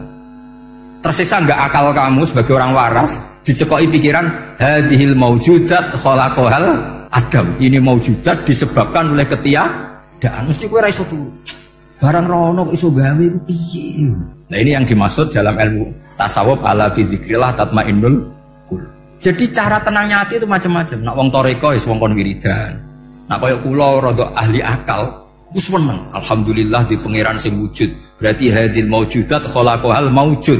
Berhubung maujud ini pencipta berstatus super. Super itu dalam agama disebut wajibul wujud atau musabbibul asbab atau kausa primamboh lah sauning-uning. Yang penting itu ora hadil maujudat khalaqahal ada. Makanya kata beliau, Nabi itu bukan sekedar jamal suratan, ganteng secara perawakan secara fisik enggak, tapi juga Nabi punya jamalul akal. Akalnya itu nyaman, yaitu kita disuruh iman dengan sesuatu yang memang kita nyaman. Seperti kita disuruh iman bahwa alam ini diciptakan oleh Allah, oleh al-mawjud yang super. Kan terus nyaman. Coba kalau kamu diajarin Islam, alam ini yakini yang menciptakan adalah ketiadaan. Oh, kamu kuliah sampai profesor sampai dokter pusing. Ini ajaran apa? Sesuatu yang tidak ada menyebabkan sesuatu yang itu namanya termasuk ajaran ini indah karena ada al-iltizat al-akli, kenyamanan apa berpikir. Wasayyarul aliman nikhriro zindiko. Ya misalnya wong alim maca muin dipimpin ketua yayasan sing ra iso ngaji. Kowe dadi kafir zindik apa mau menamuni takdir? Nasib ya. Artinya bait yang terakhir itu kita enggak ikut itulah. Masa sampai segitunya kok. Wasayyarul aliman nikhriro zindik. Fenomena itu menjadikan wong sing alim tahqiq dadi kafir apa? Selama ini kan enggak sampai segitu. Enggak sampai lah. Mau geremang-geremang menapa? Nasib. Gelar apa Kang dokter? Kerja apa ning pabrik iku? Pangkat apa? Biasa anak buah. Lah ketuane apa? Ratu sekolah. Itu kira-kira jadi kafir zindik apa mau muni wiridan nasib? Nasib. Alhamdulillah lah. Wis ra usah nganti. Lho nggih memang seperti itu. Kalau nek kecelok wong alim, waduh kudu ini. Saya itu pernah haji plus. Ya model bodoh. Ora bodoh ngenyek wong. Bodoh. Wajib di kursus sampai mutawif sing potongane iku maca takrib ora iso. Yo dituwurane detail batin sembrono. Dosa gede tenan iki kok. Kene maca kitab sak foto-foto diterangno. Matane wong. Apa dalilnya kalau bisa romyul jimar qabla zawal? Kan dekne iku karena rapati ngalim, jadi standar wae. Romyul jimar ya ba'das zawal. Wes yo SOP standar operasional. Lah sing kelompok sing alim wong telu. Akhirnya cocokan mbek kula. Sing waras ngalas mbarno sak uni-unine kan. Sing jelas malaikat do tersinggung, wong alim sing diomongi ngono panjang. Ruwet ra karuan. Dijak nafar awal mau tenan.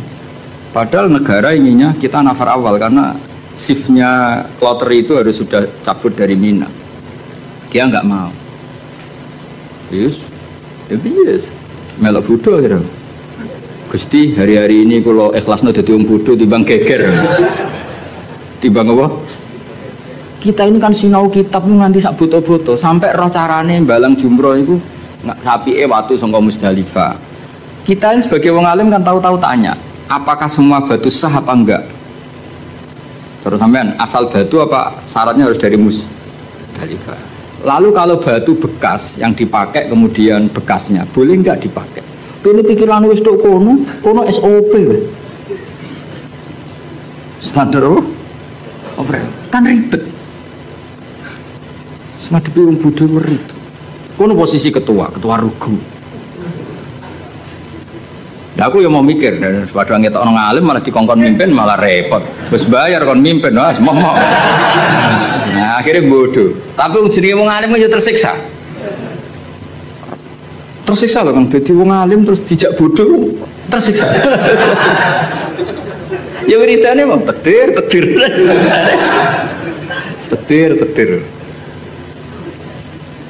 Tapi wong alim tetap harus ada karena orang alim ini yang punya sekian perangkat, punya sekian perangkat. Lalu ada kitab karangan Sayyid Muhammad tentang Anas Malik bin Anas. Imam Malik itu wong alim lugu. Niku ana wong kepengin ngetokno Imam Malik ku kalah di depan umum. Akhirnya disewakno. Jenenge Muhammad bin Hasan As-Syaibani. Utawa Abi Yusuf itu ahli usul fikih wong Abu Hanifah. Didikane Abu Hanifah. Sama tak ceritani cerita-cerita wong alim. Imam Malik itu wong lugu. Wong lugu itu pokoknya nak ora penting gak kersa ngendikan. Lan Imam Malik ku keramat mergo lugu. Mana sampean lugu ora tak anggap bodoh, tak anggape niru Imam Malik. Abu Hanifah itu didik murid itu luar biasa. Nak ono cah cerdas dibiayai. Di pondokno. Kowe oleh boyong nak wis iso ngalahno aku. Dadi Abu Hanifah ora ono ulama ikhlas kok Abu Hanifah. Dia ini bangga nek dikalahno murid. Lu dino debat. Nak murid terus ngalahno urung diboyong. Nak wis iso ngalahno dene diboyong sumeneng. Ora ono wong ikhlas kok Abu Hanifah. Jadi dia wong paling ikhlas ning bab itu. Dilawan murid terus seneng. Mulane gedene dino debat. Ya tahu debat dengan Imam Malik. Imam Malik juga kuat tidak debat dengan Hanifah. Kuat cara berpikir Hanifah itu kuat. Itu ora kacau ya, sampeyan tak kei contoh. Misalnya iki tingkat, rungokno ya. Kowe ceblok iki kan wong wakeh. Mesti nek ana wong ceblok itu kan kena salah satu ini, misalnya ada orang jatuh dari atas, mesti kena salah satu enggak? Kena. Nak sing ceblok gendut, berbobot piro? Gendut kene piro? Satu wis loro ya. Gak sak Hamdani iki loro, Hamdani loro. Hamdani jeblok di tengah-tengah kang. Pertanyaannya, Hamdani itu wajib lengser ke pinggirnya apa harus tetap di situ? Cara sampean enggak jawab aja, latihan ngalim ya. Harus pindah ya tetap kena orang lain atau tetap di situ? Pindah atau tetap di situ? Kalau tetap di situ karena beban berat tubuh, beban berat dosa barang yang mari abad itu. Iku kan saya ingin nih, orang nahan berat 2 menit sama 5 menit efek di kesehatannya parah mana? Parah 5 menit. Oke, orang tahu jadi ngalim, mana diwarahi rara. Itu ada di usul fikih, di lubul usul pertanyaannya. Ketika orang kena beban kamu 2 menit, kalau kamu tidak pindah kan menjadi 5 menit. Sebaiknya pindah apa enggak?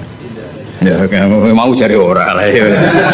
Serempet sama amatir pindah kan?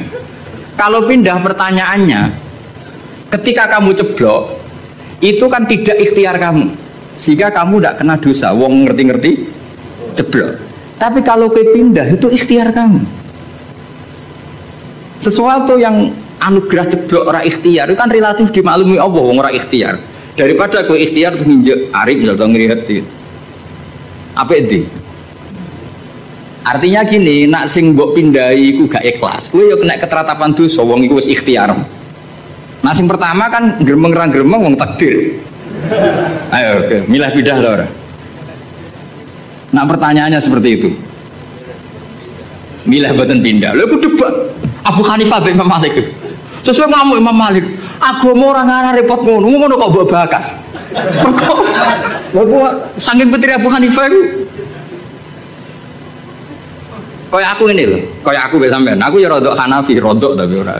Timbang rodok saraf atau rodok Hanafi. Kayak aku mulang kiai. Hamdani kan kiai, Kang Ali kan kiai. Apik mulang to ora? Cara aku apik ora pertama. Mergo perkarane wong kiai kok diulang kan terus kayak manuk ketulup kan gak ngregani. Kiai salim keceluk kiai akeh sing nyucup terus mantuk-mantuk ning ngarep kan camah. Camah harga diri tuh, mosok terus dihormati wong jebule ngarepe Gus Bak terus kaya manuk ketulup. Kan wis akeh. Nah, di bab iku mulang ora pati apik mulang kiai, mergo meruntuhkan harga diri, ya harkat dan martabat. Nek cara bahasa DPR marwah. Tapi nek diulang kiai-kiai latihan ini, kula mboten bakas kiai liya, kiai latihan ini. Bayangin ini kan latihan kabeh. Iku yo goblok tenan wong pancen. Wong pancen mondok, bener mondok. Ini santrine buyut-buyut kula kabeh niku. Ki milih ndi? Milih mulang to ora? Nak mulang dadekno kiai kaya manuk ketulem. Kiai-kiai ngene iki lho ora kiai liya ora bakas kiai liya. Tapi nak ora diulang ya bodoh tenan. Ki milih ndi? Nah fikih itu selalu begitu. Misalnya gini, contoh paling gampang. Sholat itu sing apik soft awal. Oke, kita sepakat. Tapi misalnya sak Mbah Mun, sak Mbah Sahal, sak Mbah Turehan, sak Mbah Arwani soft awal. Sing khutbah pas muride. Iku ora kesemper wis apik. Mung kula nate de kanca jenenge Kang Kusnan niku khutbah. Kanca kula. Lalah Mbah Mun derek salat teng mriku. Lah soft awal. Bar loro yakin. Mung khotib ono munggahe barang. Mosok khotib amit bareng. Ayo pusing. Bareng-bareng ndekne rodok dulur bareng lara 3 dina akhir sowan Mbah Mun. Ampun balik malih, Kak. Nak Jumatan namun teng mriku. Ndekne rodok dulur. Semenjak peristiwa iku niku kanca kula. Kula mboten nate Jumatan kok ngarep. Terutama teng daerah sing wong ngerti nak kula wong alim. Tapi kan gak mungkin gawe hukum ini. Kesunatan soft awal, kecuali wong alim, kesunatan gue guri. Kan ya udah mau wong akeh, fikih kok ngono fikih opo kan. Tapi kita nak gak ngono ya sakake. Kowe sebayang misalnya Kang Ali khutbah terus sing makmum aku. Ning ngarep ono soft awal ngono. Lho nak salat biasa kan gak ketok nak salat. Khutbah kan ngandani barang. Jadi kandani kiai itu. Khutbah ono ngandani barang. Jajal kowe misalnya sing makmume misalnya Mbah Mun, wong alim-alim misalnya Mbah Arwani, Mbah Turehan. Zaman akhir wakeh dunia wis rusak. Wakeh zaman wong wis ora seneng ngaji, nak ngaji ra tenanan. Iki kiai-kiai sing roh kowe ngajine ra tenanan. Iki kan kiai-kiai sing roh goblokmu. Sekape ngomong apa jajan? Tapi kan kita orang mungkin ngarang fikih kesunatan kiai nak Jumatan kok gurih sama wong akeh hukum apa.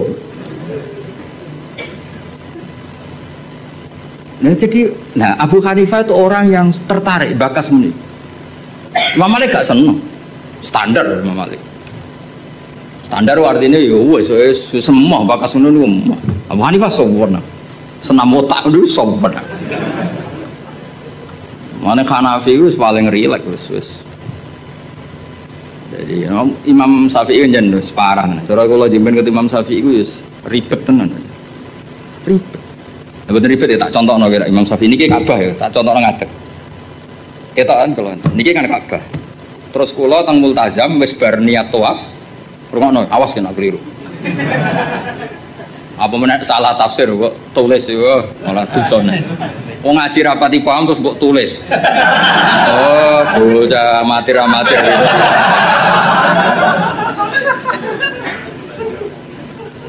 Iki Ka'bah. Syaratnya tawaf dari Imam Syafi'i. Jailan al-baita an yasari kan. Siapa tahu rakyat tak biru? Jailan al-baita posisi Ka'bah harus di kiri. Wes kita tawaf kok gini kan iki Hajar Aswad kok gini. Wes tahu kaji kan? Kowe urung tahu. Sembrono iki. Kang Ali tahu kaji lagi. Tahun berapa kaji? Wah? 2010 semaju. Ya, Hajar Aswad, wis setar kan? Buareng tok Multazam, tok Ka'bah itu. Pokoknya tok pintu Ka'bah atau apa? Itu kaji. Ya, semoga kaji Musa. Ora saya ora mau baleni. Nah, wong kan madhep rene. Ketika madhep rene itu tidak terhitung bagian dari tawaf. Karena pas madhep Ka'bah adalah posisi yang tidak sah dari aturan tawaf. Posisi pas itu nggak sah, bukan nggak sah tawafnya, dongane sah, tapi posisi itu tidak sah sebagai tawaf. Sehingga kalau dia langsung terus ada setengah meter tubuhnya berang senti, 60 cm yang kamu nawafi Ka'bah karena pas itu Ka'bah tidak sisi kiri sampai seangil itu. Paham? Ya tak terang mengadep amatir repot. Ya kan ini kan tawafan ini. Ya kan? Kan aturan sah kan harus jailan al-baita ya harus gini terus. Suatu saat aku eling utangku terus madhep rene. Ya kan? Nah, posisi seperti ini kan posisi yang untuk tawaf itu tidak sah. Karena tidak menjadikan Ka'bah di sisi kiri. Maka untuk mesti sah kamu harus begini, begini lagi. Ibu mundur, kalau gini kan otomatis Ini kan mesti mundur ya, betul. Nah, tapi normalnya uang bareng ini langsung rene kan. Nah itu masalah cara mazhab Syafi'i karena ada 60 cm yang Ka'bah tidak di sisi kiri. Ayo milih Syafi'i tahan Hanafi. Ayo jajal. Ayo Syafi'i tahan Hanafi. Syafi'i. Lapas inti kalau ke paham, naik orang ada. Enak. Jadi sampai sebegitunya Imam Syafi'i karena aturannya jailan al-baita. Makanya mu'in kan diterang, nak aku ngalami ngono kudu inti tau agak balik. Ruwet. Masa mau gampang jadi ulama. Enak jadi wong bodoh, ketemu pangeran. Piye kok tawaf mu? Lah mboten nate ngertos. Ya wong. Wes mesti pangeran wong bodoh akeh maklume. Angel kandanane angel. Seruwet itu, jadi Imam Syafi'i itu ulama paling konsisten. Terus beliau menyarankan jangan dekat-dekat Ka'bah karena takutnya nginjek sadarwan atau pondasi Ka'bah. Karena kalau sekali nginjek pondasi Ka'bah, kowe jenenge gak ngubungi Ka'bah tapi idak-idak Ka'bah. Jenenge muteri Ka'bah ya semuanya kamu puteri. Lah nek kowe ning dhuwur jenenge idak-idak Ka'bah. Kula nak tawaf gitu lho wong-wong bar donga langsung mlaku Gusti jenengan sepurane sing ageng. Mungkin Imam Syafi'i marah, tapi pangeran aku yakin apian. Lan kula sering donga ya Allah. Umat Kanjeng Nabi nu macam-macam, sing bodoh partai mayoritas. Mumpun niku jenengan sepura mawon ruwet. Kita bisa apa coba kita sebagai ulama? Karena orang itu mesti spontan kan berbegini. Kira-kira spontannya orang kan langsung. Berarti ada sisi di mana tawafnya dia nggak memenuhi syarat karena tidak menjadikan al-bata an yasari jailan al-baita. Tapi aku yakin muga-muga pangeran nyepuro. Wis ngono tok. Ora kok yakin rasa atau sah gak. Aku yakin pangeranmu nyepuro. Engko enak tuh kita. Lah anak kula kan kecelok wong alim, luwih ruwet. Cara pangeran takok, "Lah mu enem mbok takok dia." Nah kowe kan enak, mu en opo Gusti?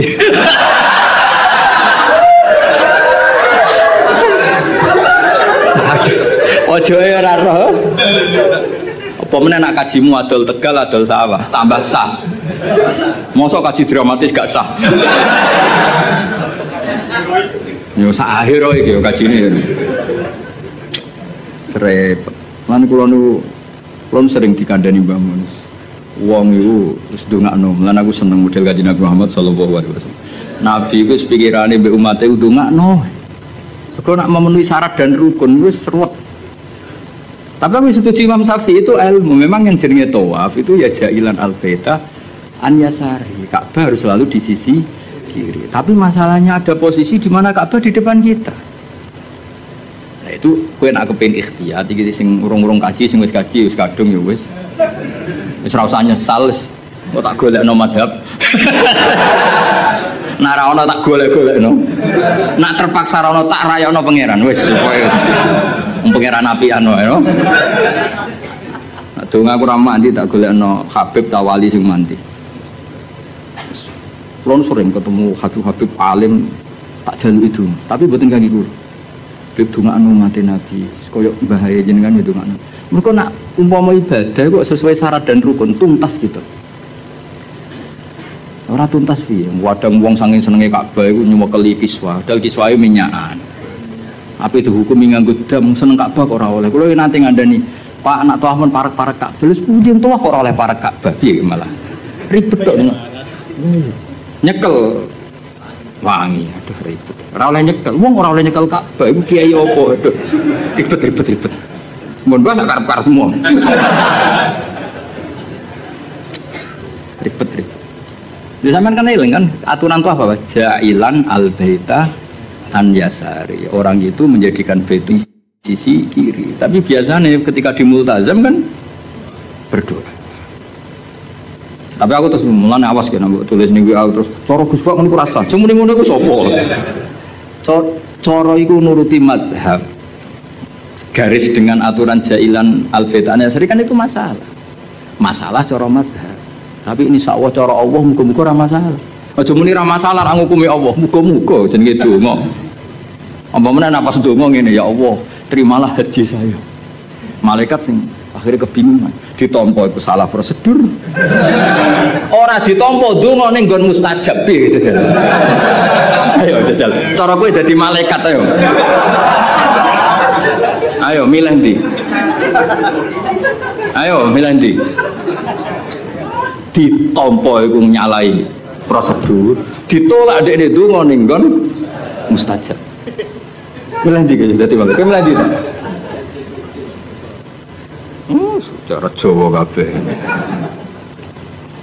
Ya niki badan niki ngaji mun libur Kang. Kula ape uslah ngurusi kowe terus ruwet.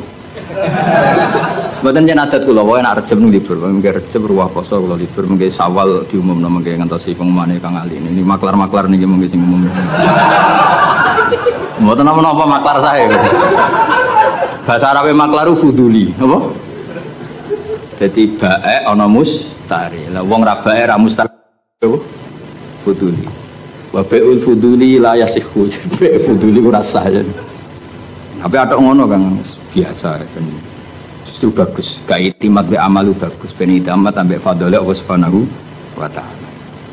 Ya rumono tenan. Dadi ngaji iku mbek wong alim. Senajan wong alim yo manusa, tapi relatif jujur karena bacanya banyak. Sehingga referensinya saya itu baca Hanafi itu banyak sekali. Said Muhammad itu mazhabnya Maliki, tapi beliau sering cerita mazhab Hanafi. Karena itu satu-satunya cara untuk mentausiah meluaskan pandangan, dan itu menguntungkan umatnya Rasulullah Shallallahu Alaihi Wasallam. Karena cara Abu Hanifah semuanya kurang apa, ini ya kecelok muter Ka'bah, mau sakmono ae, supaya kayak gampang wis. Kok ribet tuh? Sementing ora ijak-ijak Ka'bah menek-menek, sementing muter. Wes kayak gampang ya. Iya, pokoknya ngono. Aku ngaku madzhab Imam Syafi'i terus. Imam Syafi'i lho nek iso niat cara madzhab Syafi'i tak kei dhuwit. Kudu bareng no ta'yin yo.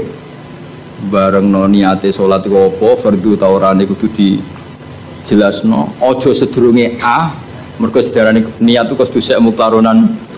Kudu sause A, kudu bar sedurunge Ra. Ya qasdul fardiyah kudu iso ta ora. Mulane wong waswas Syafi'i kan gara-gara itu. Akhirnya sampai disoal wong tasawuf. Iku niat eling pangeran ta eling niat. Lho nate ditakoki wong tasawuf ngono, ya rada kurang ajar wong iki. Bareng tak terangno fikih ngono. Lalu kalau sholat itu Pak Bah, wong intelek-intelek itu ingat Allah apa ingat niat? Kan Allahu Akbar. Cara mazhab Syafi'i kon eling apa? Lho nak kowe eling sholat kan enggak cara mazhab Syafi'i di Allahu Akbar itu kamu harus menentukan duhurnya iya, asarnya iya, statusnya sholat. Nah kita kan usolli fardhu zuhur itu kan baru sebelumnya yang dikatakan niat kan harus mulai itu. Iso atau lagi meraktek mah? Gak iso. Paling was-was nyampai ini wong itu. Allahu Akbar gak jauh. Ribet. Menurut nanti ditegur tiang. Ini kisah nyata. Bapak, kuwajo aja. Ono apa aja? Jogustur presiden. Jadi di sini itu ono aliran tertentu atau mazhab tertentu. Iku wong NU nak ujian ra lulus. Mergo takoki, bagaimana niat zuhur? Mbek wong NU dijawab sholli fardhu zuhri araf gak sah. Dicorek, diik niat ada di hati. Bareng Gusdur puasa. Ini jare wong iku tapi muga-muga bodoni wong iku. Bareng Gusdur puasa. Apa niat sholat zuhur? Kono jawab niat ada di hati. Diik sing bener sholli fardhu. Sing ceritane kanca kula, pegawai Kemenang. Gimana Pak? Agama kok jadi begini? Warga sing ngetes itu mangkel tahu dites gak lulus. Suatu saat dia dijabat. Pertanyaan itu diulang. Ayo kita jawab. Bagaimana niat zuhur? Ya jawab. Sholli. Tapi kalau mereka jawab niat ada di hati. Nah sebetulnya kita sebagai wong alim kita loh, aku tok kowe lah tak wong alim kabeh. Kita sebagai wong alim kan yo ngerti. Wa yusannu atalafuhu binniyah, tapi nak niat tetep fil qalbi. Akhirnya Pak sing pegawai Kemenak ku tak omong. Mulane nak ngaji mbek wong alim masih cara NU jenenge niat yo fil qalbi. Usolli jenenge talafut binniyah.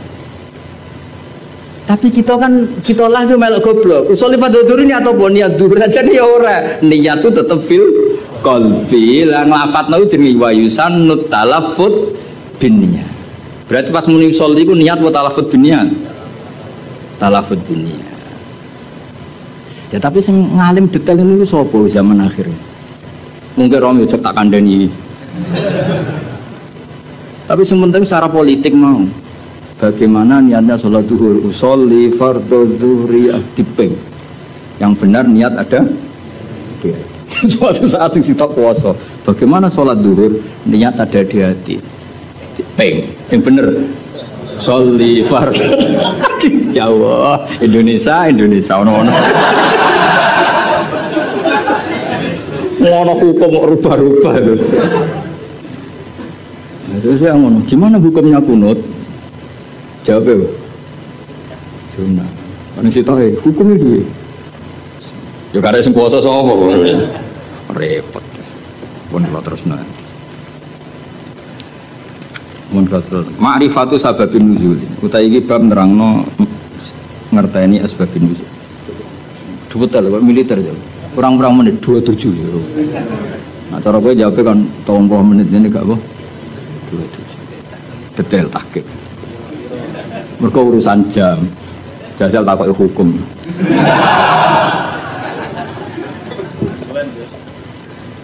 Ma'rifatu sababin nuzuli hadhihi ma'rifatu sababin nuzuli.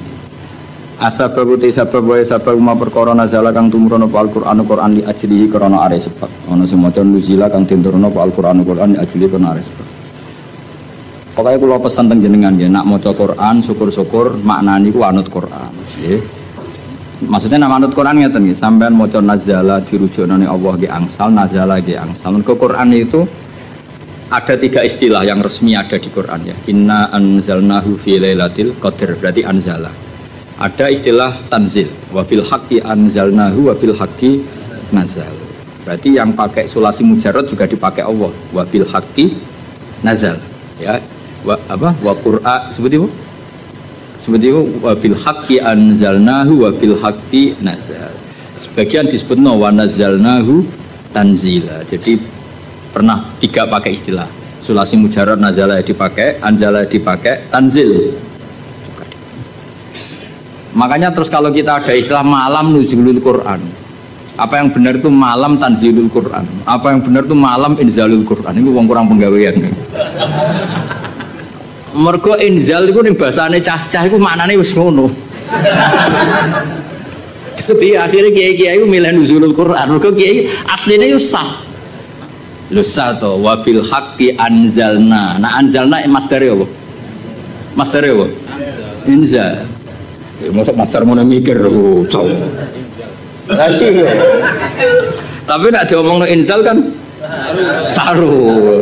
Lah ya mulane kiai Jawa pinter, malam nuzulul Quran. Sakjane ya sa malam tanzilul Quran. Tapi uteke wong Jawa wis kadung salah. Jadi bahasa Arab itu ya kudu di Nusantarakno. Mergo ya repot, jadi niku repot. Tunggale kok ngene. Kulo niku kadang ya mangkel mek kitab fikih. Tapi mangkel apik. Sing darani mufti ku sapa? Menusa kan. Jajal ke sekarang kali pidato ngene. Allah telah berfatwa. Kira-kira darani goblok to ora? Goblok.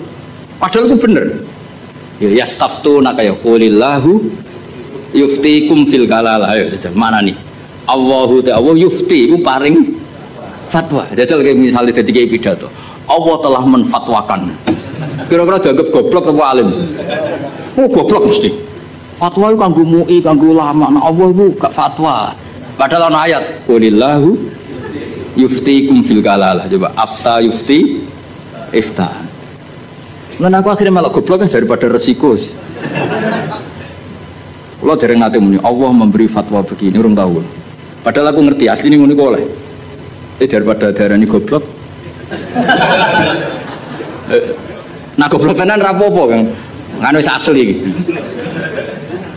Eleng-eleng ya. Jadi sebetulnya ngene kalau zaman ngaji teng sarang niku Mbah Mun guru-guru ya Mbah Mun sedanten putra-putrane nak maca iku wa nazala qauluhu ta'ala.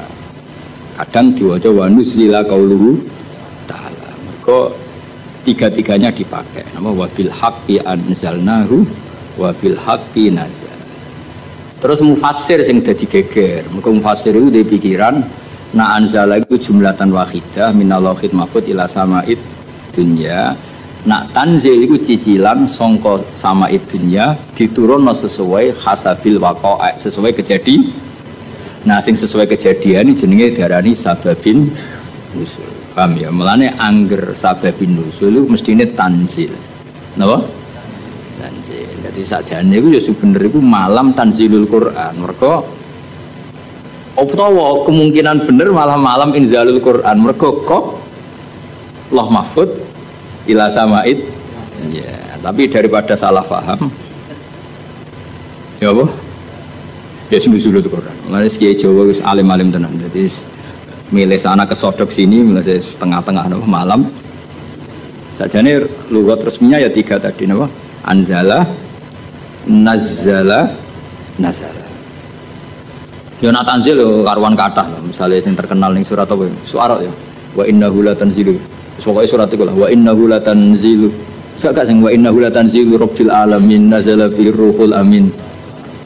Ya kan wa innahu latanzilu. Ya ning Waqiah ya napa? La yamassuhu illal mutahharun tanzilum rabbil alamin.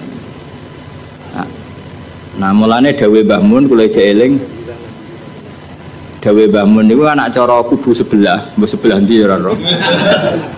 Iku nyekel mushaf, iku ora usah wudu. Mergo dekne iku berkepikiran la yamassuhu ilal mutahharun Quran sing ning loh mahfud. Quran yang di loh mahfud itu tidak ada yang menyentuh kecuali malaikat yang suci-suci. Jadi tidak ada hubungannya dengan praktek yang dilakukan manusia untuk megang Quran harus wudu. Cara pikirannya mereka gitu. Mereka sing ahli istihad maksudnya. Nah sing ning kene kan wis anut, no? Ya iku cara pikirannya mereka, paham ya? Tapi kalau jeeling dawuh Mbah Mun, nak ulama-ulama tahqiq kaya saya Abi Bakar Sato, saya Zaini Tahlan, cara berpikir orang ngono. La yamassuhu illal mutahharun itu pancen Quran sing Allah mahfud itu yang megang hanya malaikat yang suci. Tapi ketika sudah di kita itu rak tanzilun wis diturunno ke kita. Mergo tanzil itu diturunkan secara sedikit-sedikit. Artinya itu sudah hubungannya dengan kita. Mergo nak sing Allah mahfud itu jenenge ora kitab tanzil tapi fi kitabim maknun. Rumakno ya. Jadi sing Allah mahfud itu istilah resmine fi kitabim maknun itu bener la yamassuhu illal mutahharun. Tapi kenapa kita wudu? Mergo ning mushaf sing kita pegang itu hubungannya dengan kita. Mergo tanzilum mirabbil alam. Itu Quran yang di kita apa yang di Lauh Mahfuz? Di kita. Mergo wis ditanzil, wis diturun. Nah, karena yang di Lauh Mahfuz saja malaikatnya harus suci untuk memegang yang di Lauh Mahfuz, maka kita nginduk ketentuan itu. Jika indukannya harus aturan suci, maka diturunannya juga harus suci. Paham ya? Akhirnya kita duwe adat atau duwe hukum atau duwe ketentuan nak nyekel Quran gini apa? Wudu. Mergo Quran sing kita ini jenenge wis tanzilum mir rabbil alamin. Nah, bukti kalau itu Quran yang sudah turun di kita terus aneh apa? Afa bihadzal hadisi antum mudhinun. Itu sudah bersentuhan dengan kita apa enggak? Sudah terusannya ayat apakah dengan Quran ini kemudian kamu melakukan pembohongan? Berarti Quran yang di kita apa yang di Lauh Mahfuz? Di kita, karena Quran yang di Lauh Mahfuz tidak ada komentar macam-macam karena mereka tidak tahu. Paham ya? Jadi ben kira engko nang didalili wong langsung mantuk-mantuk. Oh itu Quran yang di Lauh Mahfuz. Ya Quran sing di Lauh Mahfuz itu istilah fi kitabim ya eling-eling ya. Jadi Quran sing di Lauh Mahfuz istilahnya apa? Fi kitabim maknun. Ing dalam kitab sing dilindungi. Lha iku status la yamassuhu illal mutahharun. Niku sing di Lauh Mahfuz. Terus yang sudah turun di kita jenenge tanzilum rabbil alamin. Karena sudah ditanzil. Paham ya? Nah, karena yang di Lauh Mahfuz ada aturan la yamassuhu illal mutahharun, maka yang di bumi pun ada aturan la yamassuhu illal mutahharun. Meskipun mutahharun yang di ayat itu misalnya para malaikat. Paham dong ya? Nah, jadi itu setengah-tengah. Yo, itu setengah-tengah. Ya rodok nganan, rodok ngiris, pokoknya iki setengah-tengah. Paham ya? Tapi sampean kudu ngerti itu hukum umum ngerti ya. Jadi istilah apa tanzil anzala, wis ora usah dimasdarno. Ya anzala nazala nazzala. Berarti kita mau coba apa? Huwa mana zalal Qur'anu punuzilal Qur'anu. Huwa mana zala ya. Huwa utawi sabab ma perkara nazala kang tumurun apa Al-Qur'anu Qur'an di ajli karena ares sebab. Kasuali sailin kaya dene takok wis ketakok aku dusi hadisaten utawa terjadine barang sing anyar teko. Sumalam mongko ngono ngerti sira ana nuzulal Qur'ani sak temene turune Qur'an wa ala kismene ngatasé rong bagian. Kismun te sak bagian nazala tumurun apa kisam ibtidaan ing dalam kawitane. Wa kismun te sing sak bagian nazala tumurun apa kisam akiba akiaten ing dalam sause kejadian tertentu au soalen utawa ana pertanyaan tertentu. Wa tatabalan teman-teman neliti sapa ulama-ulama al-kisma ing bagian asania ingkang kaping pindho. Wa sannafu lan padha ngarang sapa ulama fi fil kismisani ngarang kutuban pira-pira kitab maksusatan kang khusus. Bayanu kang padha jelasno sapa ulama fi ing dalam kutub jelasno al ayati ing pira-pira ayat alati kang nazalat kang tumurun apa ayat bisa beben sebab anane sebab. Wa bayanu lan padha jelasno sapa ulama dalika sabab ing mengkono-mengkono sebab. Wastatu lan padha istihad sapa ulama fi bayani sabab istihadan kelan istihad balikon kang nemen. Wa asharu muallafin utawi terkenal-terkenale barang sing dikarang fi hadal maudhu'i atau kitab sing dikarang fi hadal maudhu'i dalam ikilah tema iku lubabun nukul fi asbabin nuzul. Maknane lubabun nukul sarine ilmu riwayat fi asbabin nuzul ing dalam nerangno asbabin nuzul lil Hafidz Asyuti kedue Imam Jalaluddin apa Asyuti. Cek berapa menit? Kiai yang diatur dul dusur tok lah. Bro. Cek 16 menit, suwi itu. Mau menit 15 menit, 16 menit. Wong nganggur.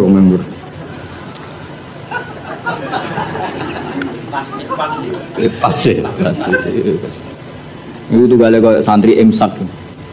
Imsak kurang 4 menit. Bareng rokok kurang 1 menit. Woi, cek oleh. Bareng wis diumumno. Suwit imsak. Oh iku ana wektu ikhtiyat antarane imsak sampai subuh. Aku zaman ngaji falak itu ikhtiyati pirang menit? 5 menit. Berarti jek ono aduh mata nerung. Ngono iku repot ngadepi santri diwamuk iku bocah pinter mergo di logika ikhtiyat. Dibarno ndlodro. Nah sing khusuk karuan jam 3 wis sikatan wis tahajud. Wis karuan bener cara ibadah, tapi biasanya rapati roh hukum. Nah ikhtiyat itu leh. Ya jadi misalnya imsak jam 4, duit jam 4 itu hakikatnya imsak jam berapa? 4 menit. 4 menit. Bareng 4 menit mlebu subuh wis mlebu asline di ikhtiyatno ben mesti mlebu tambahi 4 menit ya terserah lah ikhtiyat yo. Ora kok 10 menit itu subuh dol bocah kok sembrono. Ngene lho tak warai.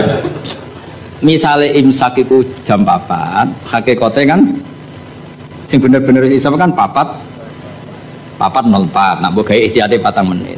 Lah mestine nak imsak entek kan otomatis subuh.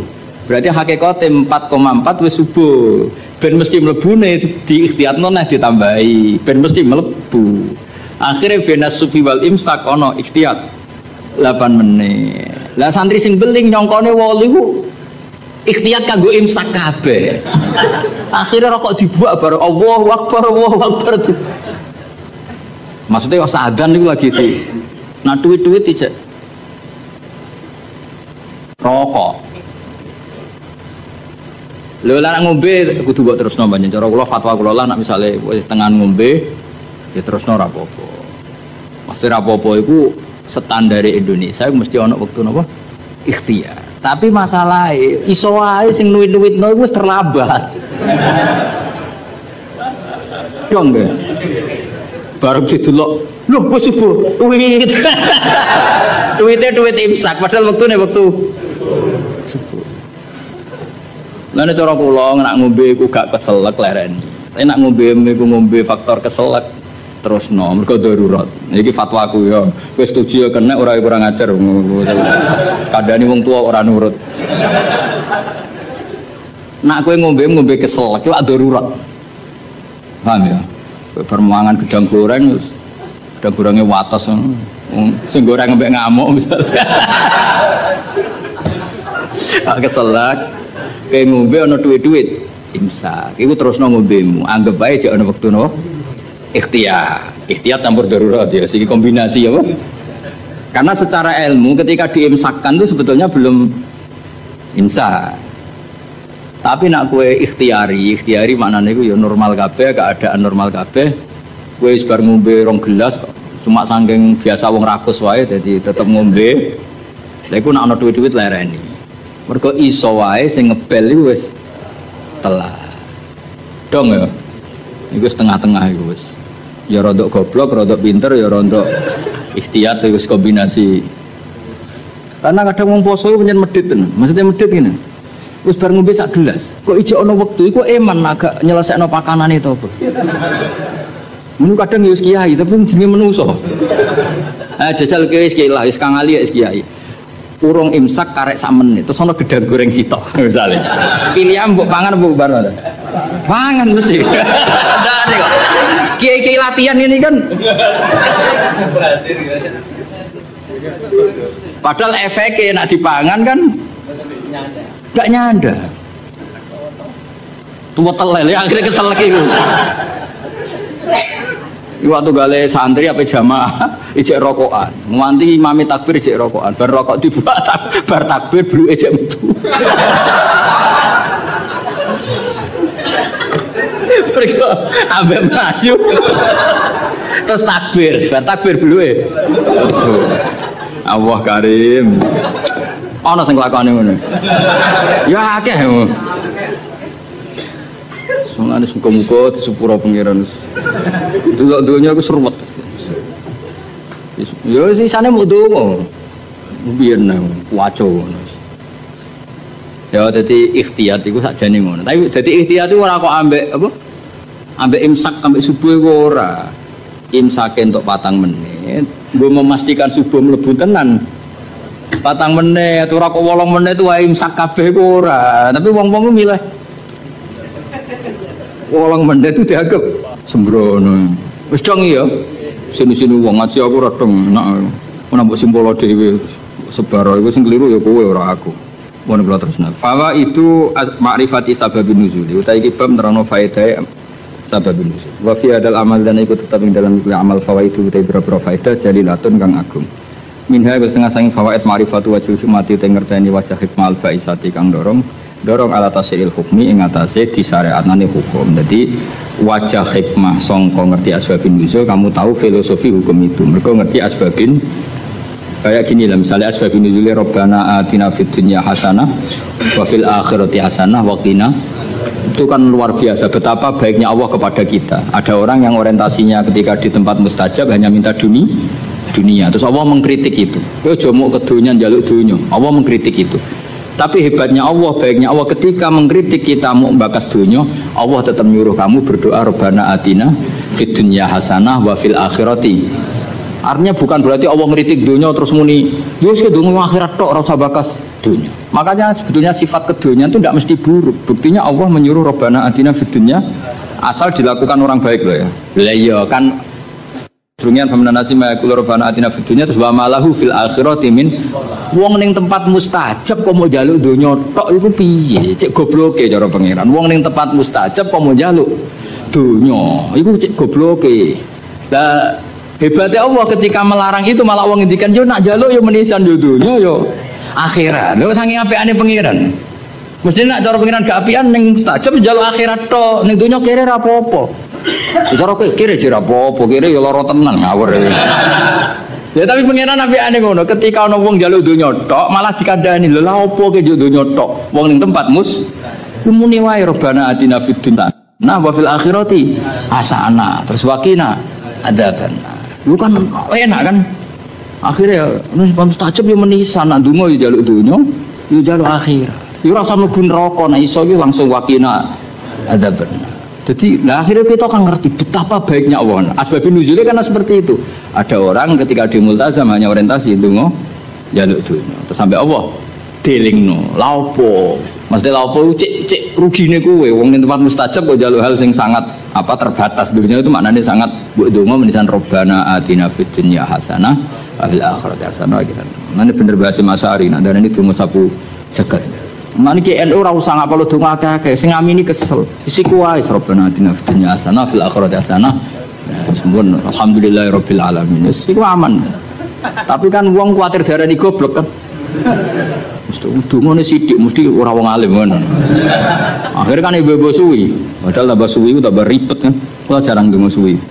Andalan sebagai Rabbana atina fid dunya hasanah wa fil akhirati hasanah wa qina adzabannar. Dong ya. Jadi betapa baiknya Allah ketika mengkritik orang yang berdoa Rabbana atina fid dunya hasanah itu ora kok ngritik njaluk fid dunya hasanah tapi dikritik wong wis ning tempat mustajab kok njaluke hal yang terbatas. Kon njaluk menisan niku fid dunya hasanah wa fil akhirati yo hasanah. Terus nek iso ya waktina napa. Tapi ketoke ra yakin kena wakin adzabannar. Ketoke kowe lah ndek yakin Mas. Kudu koyoke kudu jeblok sik.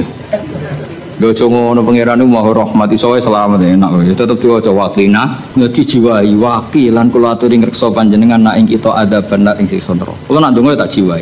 Neraka niku gampil Gusti. Apapun jauhnya neraka itu jenengan kalau nerbangkan hamba-hamba pilihan jenengan set sampai ning swarga iku ono pertanyaan. Mau ke liwat di? Mbok liwat di ngerti-ngerti ning swarga. Kowe gak liwat neraka blas, blah gak roh. Mergo terbang. Lah nek kenalan mbek kowe kan repot. Lho kok ning swarga? Ning ndi wingi ora ono. Ora ning neraka. Dadi ana wali ketemu wong biasa. Sing biasa ning neraka suwi. Takoki lagi liwat di. Ya ora roh kok ngerti-ngerti ning mergo kalbar kil khotib sret terus ke swarga. Sing sitok neraka sih. Ya pengalaman sing iku mestine sing. Tapi ning bab iki aja golek pengalaman cah yakin. Assalamualaikum warahmatullahi wabarakatuh.